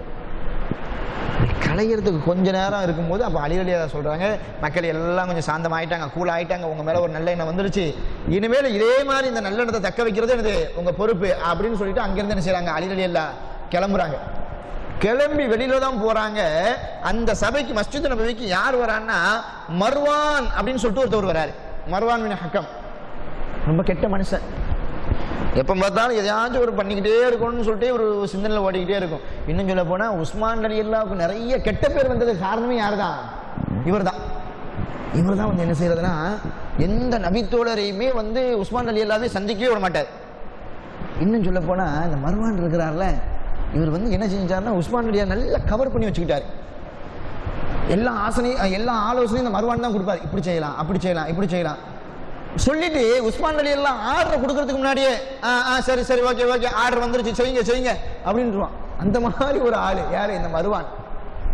வரலாறுகள்ல படிக்கும் பொழுது வரலாற்று ஆசிரியர் சொல்லுவாங்க, இந்த மாதிரி ஒரு பெரிய பிரச்சனைகள் ஒரு அவப்பேர் உண்டாகிறதுக்கு ரொம்ப ரொம்ப முக்கியமானது யாருதான், இந்த மர்வான் தான். இப்னு மசூத் எவ்வளவு பெரிய நபித்தோழருங்க. இந்த நபித்தோழர் வந்து யாரை சந்திக்க, உஸ்மான் அலி அல்லாவை சந்திக்க வராங்க. இவர் யார், இந்த மர்வான் கையை அப்படி குறுக்க போட்டு எங்கே போகிறீங்க அப்படின்னு, நான் இந்த மாதிரி உஸ்மானை வந்து சந்திக்க போகிறேன் அப்படின்னு. அவரெல்லாம் சந்திக்க முடியாது. யார் சொல்கிறா, மர்வான் சொல்கிறான், அவரெல்லாம் சந்திக்க முடியாது அப்படின்னு. ஏன் சந்திக்க முடியாது, இல்லை இவெல்லாம் சந்திக்க முடியாது. ஏன் சந்திக்க முடியல, காரணம் சொல்ல முடியாது. எவ்வளோ திமிரு பாருங்க. ரொம்ப மனசு வருத்தமாக போயிடுச்சு. இதெல்லாம் வந்து மற்ற ஆட்களுக்கு இந்த செய்திகள் போகும்போது பார்த்தியா, இப்படி வந்து ஒரு ஆட்சியாளர் தான் கைக்குள்ளே வச்சுக்கிட்டு நம்ம சந்திக்க விடாமல் பண்ணிக்கிட்டு இருக்கான இந்த மர்வான் அப்படின்னு சொல்லிட்டு நிறைய கோபம் வேற இருந்துச்சு மர்வான் மேலே. இந்த மாதிரி யாரையுமே பொதுமக்களையும் சரி மற்ற நபித்தோழையும் சந்திக்க விடாமல் ஒரு இடையில இருந்து இந்த மாதிரி குழப்பங்களை பண்ணது இந்த மர்வான். உஸ்மான் அலி எல்லாம் இவ்வளவு பவ்யமா மக்களை கூப்பிட்டு இந்த மாதிரி விஷயங்களை எல்லாம் சொல்லி இருக்கிற பிரச்சனைகளை எல்லாம் களைஞ்சி சுமூகமா வரப்போகுது. அந்த இடத்துக்கு அலி அலி எல்லாம் யார் வரா, மர்வான் வரா. மர்வான் வந்துட்டு பண்ண வேலையை பாருங்க. இப்படிதான் இருக்கும் எல்லாம். நீங்க எதுக்கு மன்னிப்பு கேட்கறீங்க, அதெல்லாம் மன்னிப்புலாம் கேட்கக்கூடாது. நீங்க வந்து ஒரு ஜனாதிபதி, இப்படிதான் நீங்க இருக்குன்னு சொன்னா இந்த மக்கள்லாம் இப்படிதான் இருக்கணும். இவங்கள்ட்ட நீங்க போயிட்டு எதுக்கு மன்னிப்பு கேட்டுட்டு இருக்கிறீங்க, நீங்க வாங்க அப்படின்னு சொல்லிட்டு அந்த பொதுமக்களுக்கு முன்னாடியே உஸ்மான் அலி எல்லாம் வந்து நினைச்சான் ஒரு கையை பிடிச்சி இழுத்து கூட்டு போயிட்டு இருக்கான். யாரு, மர்வான் கூட்டு போயிட்டு இருக்கிறாரு. உஸ்மான் அலி எல்லாம் போயிட்டாங்க. பொதுமக்கள்லாம் பார்க்குறாங்க, என்னடா இது நல்லதான் போயிட்டு இருந்துச்சு. திடீர்னு இந்த மருவான் வந்தார். வந்துட்டு என்ன செய்து இப்படி கூட்டு போயிட்டாங்க. கூட்டு போய் அங்கே கொண்டு விட்டுட்டு மறுபடியும் வராரு. மருவான் வந்துட்டு சொல்கிறாரு, இங்கேருந்து எல்லாம் ஒழுங்கு மரியாதையாக போயிருங்க. என்ன நினச்சிட்டு இருக்கிறீங்க? ஒரு ஜனாதிபதி உங்கள்ட்ட மன்னிப்பு கேட்குவார், நீங்கள் வந்து பார்த்துட்டு இருப்பீங்களா? எல்லாம் இப்படி தான் இருக்கும், போங்க அப்படின்னு சொல்லிட்டு என்ன செய்கிறாரு மருவான்னு சொல்கிறார். சஹாபாக்கெல்லாம் ரொம்ப அதிருப்தியாக போயிட்டு நேராக அலி ரலியல்லாஹு வந்து சொல்கிறாங்க, இந்த பாருங்கள், இந்த மாதிரி செய்தி நடந்துச்சுல்ல, நீங்கள் இருந்தீங்க, நீங்கள் போனதுக்கு பின்னாடி இந்த மாதிரி மருவான் வந்தார், வந்ததுக்கு பின்னாடி இந்த மாதிரிலாம் வந்து செய்தி ஆயிடுச்சு அப்படின்னு. நேராக அலி ரலியல்லாஹு சரியான கோவம். நேராக உஸ்மான் அலி போயிட்டு, மருவான் வந்தாரா அப்படின்னு. ஆமாம் மருவான் வந்தார், இந்த மாதிரி சொன்னார். ஆமாம் இந்த மாதிரி சொன்னார். இனிமேல் உங்களுக்கு எனக்கும் டச்சு கிடையாது. மக்களை எல்லாம் ஒன்று கூட்டி சேர்த்து வந்து ஒரு அசம்பிள் பண்ணி ஒரு இதுக்கு நல்லதுக்காக வேண்டி பண்ணால், மருவான் இப்படி வந்து பண்ணிட்டு போயிருக்கிறாரு, நீங்கள் வந்து அவரை கண்டிக்கலை, ஒன்றும் செய்யலை, இந்த மாதிரி நீங்களும் விசாமல் போயிட்டீங்க, இனிமேல் எக்காரணத்தை கொண்டு என்ன செய்யாதீங்க, என்னைய நீங்கள் கூப்பிடக்கூடாது அப்படின்ட்டு போயிட்டாங்க. ஒரு டென்ஷன் வரதானே செய்யும். அந்த டென்ஷனில் அலி ரலியல்லாஹு போயிட்டாங்க. மருவான் இப்படி பண்ண செய்தி அப்படி காட்டுத்தி மாதிரி அப்படியே பரவுது. பரவி பரவி பரவி பரவி நேரம் எங்க போயிட்டு, இந்த கலகக்காரர்கள் இருக்கிறாங்கல்ல மதீனா, போகலங்க ஒரு இடத்துல இருக்கிறாங்க, அங்க போயிடுச்சு. அங்க போன உடனே அவங்களுக்கு வந்துச்சு பாருங்க வெறி, ஒரு யூட்டன் அடிங்கடா அப்படின்ட்டு எஜிப்து பார்க்க இருந்தவங்க இப்படி வந்துட்டாங்க மறுபடியும் மதீனா பக்கம். இன்னும் விட்டுறக்கூடாது இவங்களை வந்து சரி. அலி ரலியல்லாஹு வந்து என்ன செஞ்சாங்க, எல்லாத்தையும் வந்து நம்மள்ட்ட சொன்னாங்க, அவங்களுக்காக வேண்டி நம்ம போகலான்னு சொல்லி பார்த்தா மருவான் இப்படிலாம் பண்ணிட்டு இருக்கிறாரா அப்படின்னு சொல்லிட்டு கொந்தளிச்சு விடக்கூடாது, இனிமேல் யார் சொன்னாலும் கேட்கக்கூடாது அப்படின்றது அந்த படம் வருது. வந்து முதல்ல அலி ரலியல்லாஹு பேச்சுவார்த்தை நடந்துச்சுல்ல, அதே இடத்துல மறுபடியும் வராங்க. வந்து எப்படி உள்ளக்க போகலான்னு சொல்லிட்டு பிளான் பண்ணுறாங்க.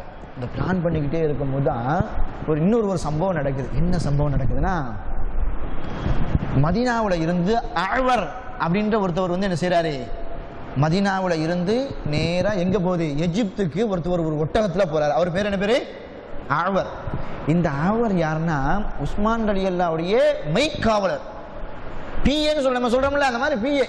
எல்லா விஷயமும் பர்சனல் பிசினஸ் எல்லாமே வந்து இந்த ஆவருக்கு தெரியும். உஸ்மான் ரலியல்லாஹுவோட ரொம்ப நெருக்கமானவங்க. இந்த ஆவர்கிட்ட ஒரு கடிதம் ஒன்று இருக்குது. என்ன கடிதம்? அந்த ஆவர் ஒரு கடிதத்தை கொண்டு போறார் எங்க, எஜிப்துக்கு. இவர் பெரிய இருக்கிறாரு. அந்த கழகம் இது யாரு அப்படின்னு சொல்லிட்டு பாக்குறாங்க. இவர் ஆவர்லப்பா, அவங்களோட தொடர்பு உள்ளவங்களோ பார்த்தா அவர் போகக்கூடிய ஒட்டகம். அதெல்லாம் வந்து அன்றைய காலகட்டத்திலலாம் வந்து ஜனாதிபதி கவர்னர் எல்லாம் நல்ல ஒரு உயர்தரமான ஒரு வாகனம், அதுக்குன்னு சொல்லிட்டு தனி ஒரு இது இருக்கும். அப்போ அந்த ஒட்டகத்தை எடுத்துக்கிட்டு இந்த ஆவர் வந்து என்ன செய்யறாரு, எஜிப்தை நோக்கி போறாரு. எங்கெங்க போறீங்க அப்படின்னு சொல்லி கேட்டா, நான் அந்த மாதிரி எஜிப்துக்கு எதுக்கு, சும்மா தான் போறேன் அப்படின்னு. இவர் எதுக்கு சம்மந்தம் இல்லாமல் எஜிப்துக்கு போறாரு, சும்மா போறேன்னு வேற சொல்றாருன்னு சொல்லிட்டு செக் பண்ண ஆரம்பிச்சுட்டாங்க. செக் பண்ணா அந்த ஆவர்கிட்ட ஒரு கடிதம் ஒன்று இருக்குது. அந்த கடிதத்தை எடுத்துறாங்க, எடுத்து படிச்சு பார்க்குறாங்க. படிச்சு பார்த்தா அந்த கடிதத்தில் இப்படி எழுதப்பட்டிருக்குது. என்ன எழுதப்பட்டிருக்குது, இந்த மாதிரி ஒரு 600 பேர் என்ன செஞ்சிருக்கிறாங்க, மதீனாவை நோக்கி வந்துட்டாங்க. எப்படியோ நான் அலியை வச்சு பேசி ஈஸி என்ன செஞ்சுட்டேன், சரி பண்ணி மறுபடியும் நான் எஜிப்துக்கு திருப்பி விட்டுட்டேன். இவங்க எஜிப்துக்குள்ள வரும் பொழுது டக்குன்னு இவங்களை அட்டாக் பண்ணி எல்லாத்தையும் கொன்றுங்க அப்படின்னு ஒரு எழுதப்பட்டிருக்கு. இதுல அந்த கடிதத்துல எழுதப்பட்டு உஸ்மான் ரலியல்லாஹுடைய கையொப்பமும் இருக்குது. கையொப்பம்னா ஒரு சீல், முத்திரையும் இருக்கு. ஏற்கனவே எரிஞ்சிட்டு இருக்குது. அதுல எண்ணெய் வேற தூக்கி ஊத்தியாச்சு. நம்ம பாவம்னு சொல்லிட்டு விட்டுட்டு போனா, நம்ம எஜிப்துக்குள்ள போகும்போது நம்மளையே கொள்றதுக்கு உஸ்மான் ரலியல்லாஹு வந்து என்ன செஞ்சுட்டாங்க, பிளான் பண்ணிட்டாங்களே. உண்மையிலேயே அது உஸ்மான் ரலியல்லாஹு எழுதுனாங்களா இல்லையான்னு சொல்லி பார்த்தா கிடையாது. இந்த கடிதத்தை எழுதி அதை உஸ்மான் ரலியல்லாஹுடைய முத்திரையை அதில் பதிச்சு, உஸ்மான் ரலியல்லாஹுடைய அந்த ஒட்டகம், பர்சனல் ஒட்டகம் இருக்கும்ல, அதை எடுத்து இன்னும் கவச உடை எல்லாம் இருக்கும், அதையெல்லாம் அணிவிச்சு போச்சது யாரு, இந்த மருவான். தனக்கு கீழே என்ன நடக்குது பாருங்க. முத்திரைங்கிறது எவ்வளவு முக்கியமானது. இதெல்லாம் வந்து வெளியில போகவே கூடாது. இதெல்லாம் ஒருத்தவர் வந்து எடுத்து பயன்படுத்துறாருன்னா, அப்போ உஸ்மான் ரலியல்லாஹு வந்து அந்த ஆட்சி பொறுப்புல வந்து மற்றவங்களை எவ்வளவு நம்பியிருப்பாங்க. இந்த மாதிரி நம்ப கூடாது. இந்த நம்புறதுனாலதான் இவ்வளவு பிரச்சனை வருது. கழகக்காரர்களுக்கு பெரிய இன்மை விடக்கூடாதுரா அப்படின்னு சொல்லிட்டு என்ன செஞ்சுட்டாங்க, முடிவு பண்ணிட்டாங்க. முடிவு பண்ணி வந்து என்ன செய்யலாம் ஏது செய்யலாம் சொல்லி பிளான் பண்ணிட்டு முடிவு பண்ணியாச்சு. திடீர் அட்டாக் பண்ணணும். என்ன செய்யணும், திடீர்னு அட்டாக் பண்ணணும்னு சொல்லிட்டு இந்த 600 பேரும் மதீனாவுக்குள்ள திடீர்னு குதிக்கிறாங்க. திடீர்னு குதிச்சா அங்கே ஏற்கனவே வந்து மதீனாவுக்கு ஒரு தலைநகரம் அப்படின்னா சில மெய்காவலர் இருப்பாங்க, போருக்கு இருப்பாங்க. ஆனால் இவங்க போனாங்களே ஒரு 600 பேர் எண்ணிக்கை இந்த அளவுக்கு இல்லை. ஏற்கனவே போர் வீரர்கள் இருப்பாங்க, இவங்க வந்தது தெரிஞ்சதானே அவங்களாம் தயாராக இருப்பாங்க. அவங்களாம் மற்ற வேலையில் இருக்காங்க. இஞ்சி போனால் அந்த அவங்களே வரலாற்று ஆசிரியர் சொல்கிறாங்க, ஒரு 25ல் இருந்து 30 பேர் தான் போர் வீரர்கள் மதீனாவில் இருந்தாங்களா. இவங்க எத்தனை பேர் போகிறாங்க? 600 பேர் உள்ள போகிறாங்க. உள்ளக போயிட்டு அடிதடியாக வந்து யாருடைய வீட்டை வந்து என்ன செய்கிறாங்க? முற்றுகையிடுறாங்க. உஸ்மான் ரலியல்லாஹுடைய வீட்டை முற்றுகையிடுறாங்க. மதீனாவில் இருந்த ஒவ்வொரு தெருக்குள்ளையும் 10 பேர் 20 பேர் 30 பேரும் போயிட்டு என்ன செய்கிறாங்க? வாழை எடுத்துட்டு எல்லாம் உள்ள போங்க, எல்லாம் உள்ள போங்க, யாரும் வெளியில வரக்கூடாது, ஊரடங்கு சட்டம் மாதிரி என்ன செஞ்சாச்சு, போட்டாச்சு. நபி தோழர்கள்லாம் இருக்கிறாங்க. மதீனா உள்ளக்கு வந்தாங்கல்ல, வந்து இவங்க வந்தது எப்போ அப்படின்னா அதிகாலை துஹா நேரத்துக்குள்ள, அதாவது ஒரு இப்போ சொன்னா ஒரு 6 மணிக்கு வந்துட்டு ஒரு 10-11 மணிக்கெல்லாம் வந்து என்ன செஞ்சுட்டாங்க, மதீனாவை ஃபுல் கண்ட்ரோல் அவங்க கையில கொண்டு வந்துட்டாங்க. இந்த 600 பேர் கொண்டு வந்து யாருமே எதுவுமே செய்ய முடியாத அளவுக்கு ஆயிடுச்சு. யாராச்சும் வீட்டை விட்டு வெளியில போய் ஒரு இடத்துக்கு போகணும், இவங்களை சொல்லிட்டு தான் போகணும், எதுக்கு போறீங்க, எங்க போறீங்க, எல்லா விவரத்தையும் சொல்லிட்டு தான். ஃபுல் கண்ட்ரோல் யாருடைய கையில வந்துருச்சு. கிட்டத்தட்ட 1 மாச காலம் இந்த கண்ட்ரோல் நின்றுடுச்சு. 1 மாச காலம். இன்னும் சில அறிவிப்படல 35 நாள், 37 நாள், 41 நாள் வருது. ஆகமத்துல 1 மாசம் குறையில்லாம வந்து என்ன செஞ்சாங்க, மதீனா ஃபுல்லா தன்னுடைய கட்டுக்கோப்புக்குள்ள வச்சுக்கிட்டாங்க அந்த கலகக்காரர்கள். மதீனா இந்த மாதிரி நம்ம கண்ட்ரோல்ல வந்துருச்சுன்னு சொன்ன உடனே அங்க இருந்து என்ன செய்யறாங்க, முக்கியமா அந்த இப்னு சபா, அந்த முகமது சொன்னோம்ல, அந்த 2 முகமது எல்லாரும் வராங்க உள்ளக. உஸ்மான் ரலியல்லாஹுடைய வீட்டை முற்றுகையிட்டாங்கல்ல, முற்றுகையிட்டு ஒன்றும் செய்யலை, யாருக்கும் எந்த ஒரு முஸ்லீமுக்கும் வந்து என்ன செய்யலை, எந்த ஒரு பாதிப்பும் இல்லை. முற்றுகை விட்ட நாள்ல இருந்து கரெக்டா ஒரு 6 நாள் மதீனா அவங்க கையில போயிடுச்சு. ஆனா எல்லாமே சாப்பாடு மற்றபடி வணக்கங்கள் எல்லாமே அது பாட்டுக்கு நடந்துகிட்டே இருக்குது. 6 நாள் கழிச்சு தான் உஸ்மான் ரலியல்லாஹு இவனும் சட்டத்தை போடுறாங்க. இந்த பாருங்க, இந்த 6 நாள் வரைக்கும் நீங்கள் வெளியில் போனீங்க வச்சுங்க, இனிமேல் நீங்கள் எங்கேயும் நீங்கள் வெளியில் போகக்கூடாது, உங்கள் வீட்டில் இருந்துக்கங்க. உங்கள் வீட்டில் இருந்து நேரம் எங்கே போங்க, தொழுகைக்கு போங்க. தொழுதுட்டு நேரம் நீங்கள் வேறு எங்கேயும் போகக்கூடாது, நேரம் எங்கே வந்துடணும், வீட்டுக்கு வந்துடணும். எங்களுடைய அனுமதி இல்லாமல் நீங்கள் யார்ட்டையும் பேசக்கூடாது. எத்தனை நாள் கழிச்சு? 6 நாள் கழிச்சு ஜனாதிபதிக்கு அவங்க சட்டத்தை போடுறாங்க. என்ன செய்ய முடியும்?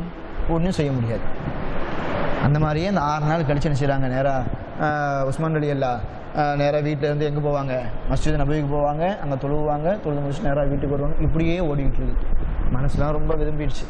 ஏற்கனவே ரஜபில் வந்தாங்க, ரஜபுக்கு அடுத்து என்னது ஷாபான், ஷாபானுக்கு அடுத்து என்னது ரமதான். ரமதானுடைய காலகட்டத்திலலாம் வந்து ஒரு ஒரு அமைதியாக போகக்கூடிய வந்து ஒரு காலகட்டம் அது. அந்த காலகட்டத்திலலாம் நிறைய பிரச்சனைகள் வந்து என்ன செய்யுது, நடக்குது. இந்த ஷாபானுடைய காலகட்டத்திலலாம் வந்து அன்றைய காலகட்டத்தில் வந்து என்ன செய்வாங்கன்னா, உம்ராக்கும் ஹஜ்ஜுக்கும் கூட வந்து என்ன செய்வாங்க, தன்னுடைய பொருளாதாரத்தை உடல்லாம் வந்து என்ன செய்வாங்க, தயார்படுத்துவாங்க. அப்போ அந்த மாதிரி இருக்கும்போது 1 மாத காலம் அப்படியே நீடிக்குது. ஒரு 6 நாள் கழிஞ்சதுக்கு பின்னாடி உஸ்மான் ரலியல்லாஹுக்கு இந்த மாதிரி ஒரு சட்டத்தை போடுறாங்க. உஸ்மான் ரலியல்லாஹு ரொம்ப மனசு விரும்புகிறாங்க. அதுக்கப்புறம் என்ன ஆகுது அப்படின்னா, கொஞ்சம் கொஞ்சமாக உஸ்மான் ரலியல்லாஹு டைட் பண்ண ஆரம்பிக்கிறாங்க. ஆனால் அது வரைக்கும் வந்து உஸ்மான் ரலியல்லாஹு தான் வந்து என்ன செய்கிறாங்க, இமாமத் பண்ணிட்டு இருக்கிறாங்க. கரெக்டாக ஒரு 3 வாரம் கழியுது. 3 வாரம் கழிஞ்சு உஸ்மான் ரலியல்லாஹு ஒரு நாள் ஜும்மா பண்ணிக்கிட்டு இருக்கிறாங்க. ஜும்மா பண்ணிக்கிட்டே இருக்கும்போது இப்படியே கேட்டுக்கிட்டே இருக்கிறாங்க. கேட்டுக்கிட்டே இருக்கும்போது ஒருத்தன் எஞ்சிக்கிறான். ஒருத்தன் எஞ்சி, ஆமாம் நீங்கள் என்ன குத்துபா பண்ணுறீங்க, நீங்கள் என்ன இமாமத் பண்ணுறீங்க, இனிமேல் நீங்களாம் இமாமத்தெல்லாம் பண்ணாதீங்க அப்படின்னு ஒரு ஆள் ஒருத்தன் எஞ்சி சொல்கிறான். சொல்லிட்டு உட்காந்துட்டான். இன்னொருத்தன் எஞ்சி, அதான் சொல்கிறாருல்ல, என்ன நீங்கள் இமாமத் பண்ணிட்டு இருக்கிறீங்க அப்படின்னு சொல்லிட்டு உஸ்மான் ரலியல்லாஹு தாடியை பிடிச்சி கீழே இழுத்து போட்டான். ஒரு ஜனாதிபதி வரைக்கும் வந்து அந்த இடத்துல மஸ்ஜித் நபியில பெரிய பெரிய நபித்தோழர் அலி ரலியல்லாஹு இருக்கிறாங்க. அந்த வரலாற்று ஆசிரியர் சொல்லும் பொழுது, உஸ்மான் ரலியல்லாஹு இப்படி செய்யும் பொழுது மற்ற நபித்தோழர்கள் பார்த்துட்டு இருந்தது சரி கிடையாது, இருந்திருக்க கூடாது. பெரிய பெரிய நபித்தோழர்கள் இருக்கிறாங்க. அவங்களாம் சாதாரணப்பட்டவங்களா, எவ்வளவு பெரிய எதிரிகளை எல்லாமோ சந்திச்சவங்க. பத்ர்ல அபூஜஹலை சந்திச்சாங்க, உஹதுல வந்து எவ்வளவு பெரிய எதிரிகளை சந்திச்சாங்க, பெரிய பெரிய யுத்தங்கள்ல பெரிய பெரிய எதிரிகளை எல்லாம் சந்திச்ச அவ்வளவு பெரிய மா வீரர்கள் எல்லாம் இந்த கட்டத்தில் அமைதியா இருக்கிறாங்க. அமைதியா இருக்கிறாங்கன்னா இதுக்கு பல காரணங்கள் இருக்குது. அலி ரலியல்லாஹு பின்னாடி கேட்கிறாங்க, இந்த மாதிரி உங்க கண்ணு முன்னாடி இப்படி நடந்துச்சு, நீங்க வந்து ஏன் கேட்கறேன்னு சொல்லி கேட்டபோது, இல்ல முழுக்க கண்ட்ரோல் எல்லாமே அவங்க கையில போயிடுச்சு, நம்ம ஒண்ணுமே செய்ய முடியாத அளவுக்கு இருந்துச்சு. இப்போ வந்து இந்த மாதிரி சம்பவம் நடக்கும்போது நம்ம ஆதரவு தெரிவிச்சோம் அப்படின்னா பின்னாடி பெரிய பாதிப்பு நடக்கும்போது நம்முடைய உதவி அங்க போறதுக்கு தடையாயிருது. அந்த மாதிரிலாம் வந்து ஒரு சில காரணத்தை சொன்னாங்க அலி ரலியல்லாஹ். அப்போ ஒருத்தன் வந்து உஸ்மான் ரலியல்லாஹ் குத்துபா பண்ணிக்கிட்டே இருக்கும்போது தாடியை பிடிச்சி கீழே என்ன குத்துபா பண்ணிட்டு இருக்கிறீங்க, நீங்களாம் பண்ணக்கூடாது அப்படின்னு சொல்லிட்டு உஸ்மான் ரலியல்லாஹ் இறக்கி விட்டுட்டு இப்னு ஹர்புன்னு சொல்லிட்டு ஒருத்தவங்களை தூக்கி என்ன செஞ்சுட்டாங்க, இமாமா வச்சுட்டாங்க. ஒரு 3 மாதம் வரைக்கும் இமாமத் பண்றது தடை இல்லாம இருந்துச்சு. அதுக்கப்புறம் இமாமத்தை என்ன செஞ்சுட்டாங்க, பிடிக்கிட்டாங்க. மனசு ரொம்ப விரும்பிட்டாங்க. அதுக்கப்புறம் விட்டாங்களா, அதுக்கப்புறம் விடலை. வீட்டுக்கு வருவாங்க, இங்கே தொழுகை நடத்த முடியாதுல, தொழுதுட்டு போயிடுவாங்க. இப்படியே இருந்துச்சு. 3 வாரம் கழிச்சு, சரியா ஒரு 21 நாள் 22 நாள் கழிச்சு இன்னும் டைட் பண்ணுறாங்கன்னா உஸ்மான் ரலியல்லாஹ் வீட்டுக்குள்ளே அப்படி இருக்கிறாரா, சரி அவருக்கு வேறு சாப்பாடை கட் பண்ணிடுவோம் அப்படின்னு சொல்லிட்டு சாப்பாடை கட் பண்ணிட்டாங்க. வெளியில இருந்து உணவுகள் எதுவுமே போகக்கூடாது அப்படின்னு சொல்லி சட்டத்தை போட்டாங்க. வீட்டை சுற்றி நிற்கிறாங்க. ஒரு ஜனாதிபதிக்கு வந்த நிலைமையை பாருங்க. சரி, இப்படி ஒரு 2 நாள் ஓடுது. அதுக்கப்புறம் படுபாவிகள் என்ன செஞ்சாங்கன்னா தண்ணி சப்ளையை கூட கட் பண்ணிட்டாங்க. தண்ணி குடிக்க கூட தண்ணி குடிக்க. உஸ்மான் ரலியல்லாஹ் அவங்கள்ட்ட வந்து கேட்கவும் செய்றாங்க, எனக்கு வீட்டில் உணவு இல்லை, குடிக்கிறதுக்கு தண்ணி இல்லை, குடிக்கிறதுக்கு ஏதாச்சும் தண்ணி ஏற்பாடு பண்ணுங்களாம்ப்பா அப்படின்னு. எதுவும் கிடையாது, இருங்க அப்படின்ட்டாங்க. அப்போ உஸ்மான் ரலியல்லாஹ் சொல்கிறாங்க, எங்கே வந்துட்டு யாரப்பா இது பண்ணுறீங்க, இந்த மதீனா நகருக்குள்ள நாங்கள்லாம் ஒரு நேரத்தில் வந்தோம், எங்கள் மக்களுக்கும் இந்த அன்சாரி தோழர்களுக்கும் குடிக்க தண்ணி இல்லை, ஒரு கிணறு ஒன்று இருந்துச்சு, அந்த கிணறை ரசூலுல்லாஹ் கேட்டாங்க யாராச்சும் ஹதியா பண்ணுங்களேன்னு சொன்னாங்க. நான் காசு கொடுத்து என்ன செஞ்சேன், இந்த மக்களுடைய தாகத்தை தீக்கணும் அப்படின்றதுக்காக வேண்டி, அல்லாஹ்வுடைய திருப்படுத்துவதற்காக வேண்டி இந்த தண்ணியை நான் கொடுத்தேன். இன்னைக்கு என்னுடைய நகரத்தில் என்னுடைய வீட்டில் நான் தண்ணி குடிக்கிறதுக்கு எனக்கு வந்து இது இல்லாமல் போயிடுச்சே, தாகத்துக்கு தண்ணி மூப்பா நீங்கள் தர மாட்டீங்க அப்படின்னு சொல்லிட்டு கேட்குறாங்க. இப்படி கேட்டும் கூட அவங்களுக்கு இறக்கம் வரல, தண்ணி கொடுக்கல. இந்த மாதிரி செய்திகள்லாம் உஸ்மான் ரலியல்லாஹு என்னடா இப்படி பண்றாங்களேன்னு சொல்லிட்டு விரும்பிக்கிட்டே இருக்கும்போது இப்படி கொஞ்சம் தொல்லப்படுத்துனதுல மற்ற நபித்தோழர்களுக்கு தெரியும். சாப்பாடு தண்ணி விஷயத்துல இப்படி கை வச்ச உடனே அலி ரலியல்லாஹுக்கு இந்த செய்தி போகுது. அவங்க டென்ஷன் ஆயிட்டாங்க. அடப்பா, இப்படிலாம் பண்ணீங்க, பொறுத்துட்டு இருந்தேன், குடிக்க தண்ணி கூட கொடுக்க மாட்டீங்க அப்படின்ட்டு தான் வீட்டில் இருந்து தண்ணி எடுத்துட்டு என்ன செய்யாங்க, நேராக அங்கே போனாங்க. உஸ்மான் ரலியல்லாஹு வீட்டுக்கு போயிட்டு உள்ள போறாங்க, தடுத்தாங்க. யார? அலி ரலியல்லாஹுவே தடுக்கிறாங்க. அப்பதான் அலி ரலியல்லாஹு சொன்னாங்க, அவர் யார் தெரியுமாடா, அவர் யார் தெரியுமா, ரசூலுல்லாஹ்வுடைய மருமகன், ஸல்லல்லாஹு அலைஹி வஸல்லம் அவங்க புகழ்ந்து சொன்ன ஒரு மனிதர். நாங்களெல்லாம் தண்ணீர் தாகத்தால விக்கிட்டு இருக்கும் பொழுது எங்களுக்காக வேண்டிய தண்ணீர் தந்தவர். இன்னைக்கு எங்க கண்ணுக்கு முன்னாடி அவரை இப்படி சித்திரவதை பண்றீங்களா? இந்த தண்ணியை நான் உள்ள கொண்டு போறதை நீங்க தடுத்தீங்கன்னா உங்களோட நான் சண்டை போடுவேன் அப்படின்றாங்க. யாரு? அலி ரலியல்லாஹு. அப்போ அவங்க பார்க்குறாங்க, ஆகா இனிமேல் நம்ம தடுத்தா இவருக்கும் நமக்கும் பிரச்சனை வந்துடும், அது சரிப்பட்டு வராது. அந்த கூட்டத்தில் யார் இருக்கிறாங்கன்னா அந்த முகமதும் இருக்கிறாங்க. அதனால சரி தண்ணி மட்டும் தானே விடுங்க அப்படின்னு சொல்லி விட்டாங்க. நேராக வந்து என்ன செய்கிறாங்க, தண்ணியை உள்ளே கொண்டு போய் கொடுக்குறாங்க. அப்போ உஸ்மான் ரலியல்லாஹு வந்து என்ன செய்கிறாங்க, அலி ரலியல்லாஹ்ட்ட ரொம்ப ஏக்கத்தோடு சொல்கிறாங்க, பாருங்க நிலைமை எப்படி ஆயிடுச்சு பாருங்க, இந்த மாதிரிலாம் பண்ணுறாங்க அப்படின்னு. அப்போ அலி ரலியல்லாஹ்வே ரொம்ப மனசு வருத்தப்படுறாங்க, இப்படி ஆயிடுச்சு அப்படின்னு. அப்போ அலி ரலியல்லாஹு சொல்கிறாங்க, நான் ஏற்கனவே உங்கள்கிட்ட சொன்னேன், இதெல்லாம் இந்த மாதிரிலாம் நீங்கள் பண்ணிக்கோங்க, இந்த மருவானை கூட சேர்க்காதீங்க, நீங்கள் வந்து கேட்டீங்களா, அந்த மருமானால் வந்து கேட பார்த்தீங்களா, இப்படி ஆயிடுச்சு, என்ன செய்ய முடியும் அப்படின்னு சொல்லிட்டு இப்படி ஒரு ஆறுதலாக சொல்லிட்டு வந்து என்ன செஞ்சுட்டாங்க, வந்துட்டாங்க. வந்ததுக்கு பின்னாடி அலி ரலியல்லாஹுக்கு ரொம்ப மன சங்கடமாக இருந்துச்சு. அப்படி என்ன செய்கிறாங்க, ஹசனையும் ஹுசனையும் கூப்பிட்டு, இப்போ அந்த மாதிரி அவருக்கு இந்த மாதிரி பிரச்சனையாக இருக்குது, நீங்கள் போய் கொஞ்சம் பாதுகாப்பு கொடுங்களேன், அவருக்கு ஏதாச்சும் உணவுகள் தண்ணீர் ஏதாச்சும் தேவைன்னா. மைக்கா கேட்கலையா? அப்போ இந்த மாதிரி பிரச்சனையாக இருக்குது, நீங்கள் 2 பேரும் போங்கன்னு சொல்லிட்டு அலி ரலியல்லாஹு வந்து யாரை சொல்கிறாங்க, ஹசன் ஹுசைனை சொல்கிறாங்க. அவங்க போகலை. காரணம் என்ன, ஒரு பிரச்சனை வந்துருச்சு, அவங்களே எதிர்த்துட்டாங்க. ஆனால் ஹசன் ஹுசைனை வந்து எதிர்க்க முடியாது, ரசூலோட பேரு பிள்ளைலோ கை வைக்க மாட்டாங்க அப்படின்னு சொல்லிட்டு அலி ரலியல்லாஹு அப்படி சொன்ன உடனே சரியத்தான் நாங்கள் போகிறோம் அப்படின்னு சொல்லிட்டு போய்கிட்டே இருக்கும்போது கூட வந்து அப்துல்லா இப்னு மஸ்ஊத் இன்னும் 2 அப்துல்லாக்கள் சேர்ந்துக்கிட்டாங்க. அந்த 2 அப்துல்லாக்கள் ஒன்று அப்துல் ரஹ்மான் இப்னு அவுஃப் இருக்காங்கல்ல, அவங்களுடைய மகனார் அப்துல்லா. இப்படி ஒரு 4 பேரும் சேர்ந்து அலி ரலியல்லாஹுக்கு காவலாக இருக்கிறாங்க. தண்ணி எண்ணி இதெல்லாம் கொடுத்துட்டு கொண்டுட்டு இப்படியே இருக்கிறாங்க. முற்றுகை எத்தனை நாள் ஆகுது, ஒரு மாதம் கிட்ட, அப்படியே 21 நாள் 25 நாள் அப்படியே தொடருது. இப்படி நாட்கள் அதிகமான ஒன்று இங்கே மதீனாவில் நடக்கக்கூடிய இந்த செய்தி அப்படி மேற்று கொஞ்சம் லீக் ஆகி எங்கெல்லாம் போக ஆரம்பிச்சுட்டு மற்ற இடங்களுக்கெல்லாம் போக ஆரம்பிச்சிருச்சு. அதில் முக்கியமாக பனூ உமையாக்கள் ஆட்சி செஞ்சாங்கல்ல, அந்த பகுதிகளுக்கெல்லாம் போகுது. முக்கியமாக எங்கே போகுது, முஆவியாவுக்கு போகுது. அவர் சாதா விட்டு பார்ப்பாரா? என்ன உஸ்மானை இப்படி பண்றாங்களா? ஒரு பெரிய படைய திரட்டுறாங்க. ஹபீபின் மஸ்லமா கேள்விப்பட்டிருக்கோம்ல, யாரு? இந்த வீர பெண்மணி, அவங்களுடைய கணவரார். அவங்க தலைமையில முஆவியா சொல்லி விடுறாங்க பாருங்க, ஒரு பயிர விடக்கூடாது. என்ன செய்யக்கூடாது? ஒரு பயிர விடக்கூடாது. எல்லாத்தையும் தும்சம் பண்ணிட்டு தான் நீங்க வரணும். ஒரு பெரிய படம் கிளம்புது. கூஃபாவில் இருந்து என்ன செய்யறாங்க? முஆவியா பின் ஹதீஜ் அப்படின்ற ஒருத்தருடைய எஜிப்துல இருந்து முஆவியா பின் ஹதீஜ்னு சொல்லிட்டு ஏற்கனவே அந்த அபிஷர் இருக்கிறாங்களா, அது இவங்க ஆள் தானே. அந்த எஜிப்துக்கு தகவல் தெரிஞ்சு அவர் ஒரு பெரிய படையை திரட்ட கூஃபால இருந்து பெரிய படை கிளம்பி வருது. இந்த பெரிய படம் மதீனாவை நோக்கி உஸ்மான் ரலியல்லாஹு காப்பாற்ற வர்றாங்க அப்படின்ற ஒரு செய்தி இந்த கலகக்காரர்களுக்கு தெரிய வருது. எங்க ஓடி போக முடியும்? எங்கேயும் ஓடி போக முடியாது. எஜிப்துக்கு போனா அவ்வளவுதான், இங்க ஓடி போனா அவ்வளவுதான். எங்கேயுமே வசமா மாட்டிக்கிட்டோம். சரி, என்ன செஞ்சிருவோம்? வெளியில ஓடி போனாலும் எப்படி சாவதான் போறோம். சாம வந்ததை முடிச்சிட வேண்டியதான். இன்னும் தாமதப்படுத்தணும், அந்த படைகள் எல்லாரும் உள்ளக்க வந்து நம்மளே தும்சம் பண்ணிடுவாங்கன்னு சொல்லிட்டு நைட்டோட நைட்டா பிளான் பண்ணி நாளைக்கு உஸ்மான் ரலியல்லாஹு வீட்டுக்குள்ள குதிச்சிட வேண்டியதான் அப்படின்னு சொல்லிட்டு என்ன செய்றாங்க? முடிவு பண்றாங்க. அதே மாதிரி திங்கக்கிழமை இன்னும் சில அறிவிப்புகள்ல மற்ற நாட்கள் வருதுன்னு வைங்களேன். உள்ளக்க வந்து என்ன செய்றாங்க? மறுநாள் காலையில 4 பேர் உள்ளக்க குதிக்கிறாங்க. அந்த 4 பேர்ல ஒருத்தவங்க யாரு? அபூபக்கர் ரலியல்லாஹுடைய மகனார் முஹம்மதும் அதுல இருக்கிறாங்க. இன்னொருத்தவரும் இருக்கிறாங்க. இன்னொருத்தர் இப்னு ஹர்ப், உஸ்மான் ரலியல்லாஹுக்கு பதிலாக இமாமத்துக்கு செஞ்சானே அந்த ஆளு உள்ள குதிக்கிறாரு. இப்படி 4 பேர் என்ன செய்றாங்க? உள்ள குதிக்கிறாங்க. இன்னும் கொஞ்சம் பேரும் உள்ள சப்போர்ட்டுக்கு போறாங்க. ஆனா உள்ளக்கு எத்தனை பேர் இருக்கிறாங்க? உஸ்மான் ரலியல்லாஹுக்கு பாதுகாப்பா ஏற்கனவே 4 பேர் இருக்கிறாங்கல்ல, ஹசன் ஹுசைன், இன்னும் 2 அப்துல்லாஹ் இருக்கிறாங்க.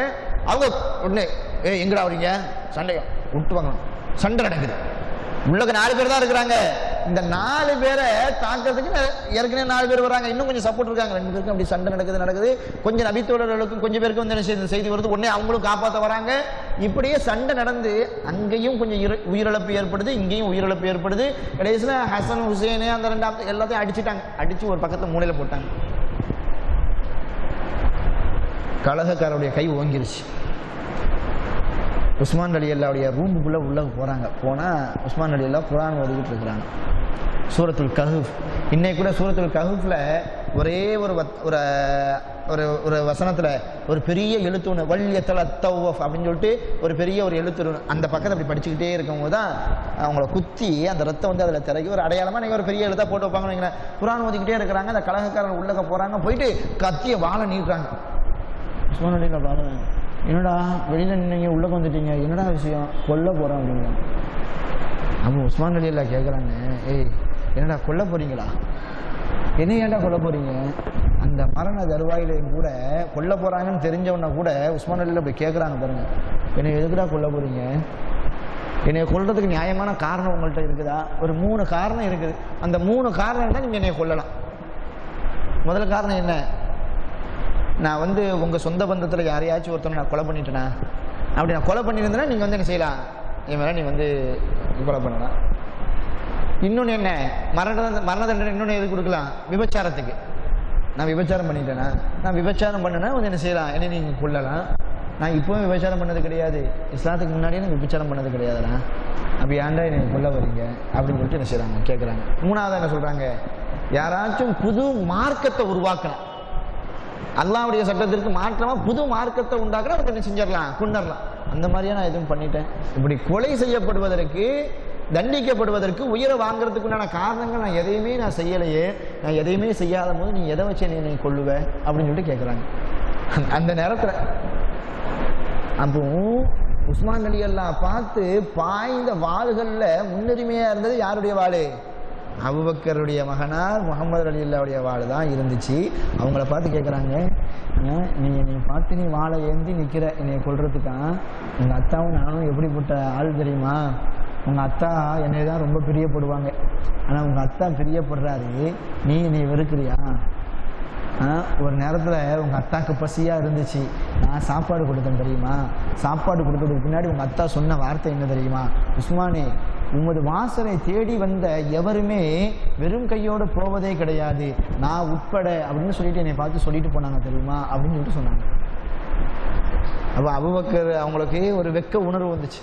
ஆஹா, நம்ம தந்தைகிட்ட இப்படிலாம் பழகிருக்கிறாங்க, நம்ம தந்தையோட இப்படிலாம் வந்து நெருக்கமாக இருந்திருக்கிறாங்க, இவரை பார்த்து நம்ம வந்து வாழை ஏந்திட்டோமே அப்படின்னு சொல்லிட்டு வெக்க உணர்வோட திரும்பினாங்க. ஏன்னா சில அறிவிப்புல வந்து இன்னும் கொஞ்சம் மூர்க்கத்தனம் பண்ணாங்கன்னு சொல்லிட்டு வருது. ஆனால் சரியானது என்ன அப்படின்னா, இப்படி சொன்ன உடனே அந்த வெக்க உணர்வு, தந்தையோட பழகின மனுஷன்ல நம்ம அப்படி செஞ்சிடக்கூடாதேன்னு சொல்லிட்டு என்ன செஞ்சாங்க, பின் வாங்கிட்டாங்க. இது சரியான அறிவிப்பு. ஆனால் கூட இருந்தாங்கல்ல, அவங்க விடலை. இப்படி சொன்னதுக்கு பின்னாடியும் கூட உஸ்மான் ரலியல்லாஹு அப்படி சொல்லி தன் தரப்புல உள்ள நியாயத்தை சொல்லியும் கூட எதுவுமே கேட்காம உஸ்மான் ரலியல்லாஹு குத்திட்டாங்க. குத்தி மறுபக்கமாக வாள் வெளியில் வருது. அப்படியே வந்து அந்த குர்ஆன் மீது என்ன செய்கிறாங்க, அப்படியே சாயிறாங்க, அப்படியே இறந்தும் போயிடுறாங்க. அவங்களுடைய மனைவி அப்படியே துடிக்கிறாங்க. அவங்களுடைய மனைவி என்னுடைய கணவரை கொன்றாதீங்கன்னு சொல்லிட்டு என்ன செய்கிறாங்க, நைலான்னு சொல்லிட்டு ஒருத்தவங்க சொன்னோம்ல, ஓடி வராங்க. அந்த தடுத்ததில் அவங்களுடைய கையும் வெட்டப்பட்டுடுச்சு, ஒரு கை வெட்டப்பட்டுடுச்சு, ஒரு கை இல்லாமல் இருக்கிறாங்க. அவங்க வேற பலவிதமான சோதனைகள். உஸ்மான் ரலியல்லாஹு கொல்லப்பட்டு வீட்டில் இருக்கிறாங்க, கொண்டுட்டு போயிட்டாங்க, அடக்கம் பண்ணணுமே, யாருமே உள்ளக்க வரல, யாரையும் உள்ளக்க வரத்துக்கு அனுமதி கொடுக்கல. அவங்களாவே அவங்க மனைவியாவே என்ன செய்கிறாங்கன்னா, தன்னுடைய சொந்த பந்தத்தில் 2-3 பேர்ட்ட சொல்லி இந்த மாதிரி இருக்குது, இந்த மாதிரி இருக்குது, கொஞ்சம் அடக்கம் பண்ணுறதுக்கு கொஞ்சம் ஹெல்ப் பண்ணுங்களேன், வாங்கலேன், எப்படி ஆகிட்டு பாருங்க நிலைமை.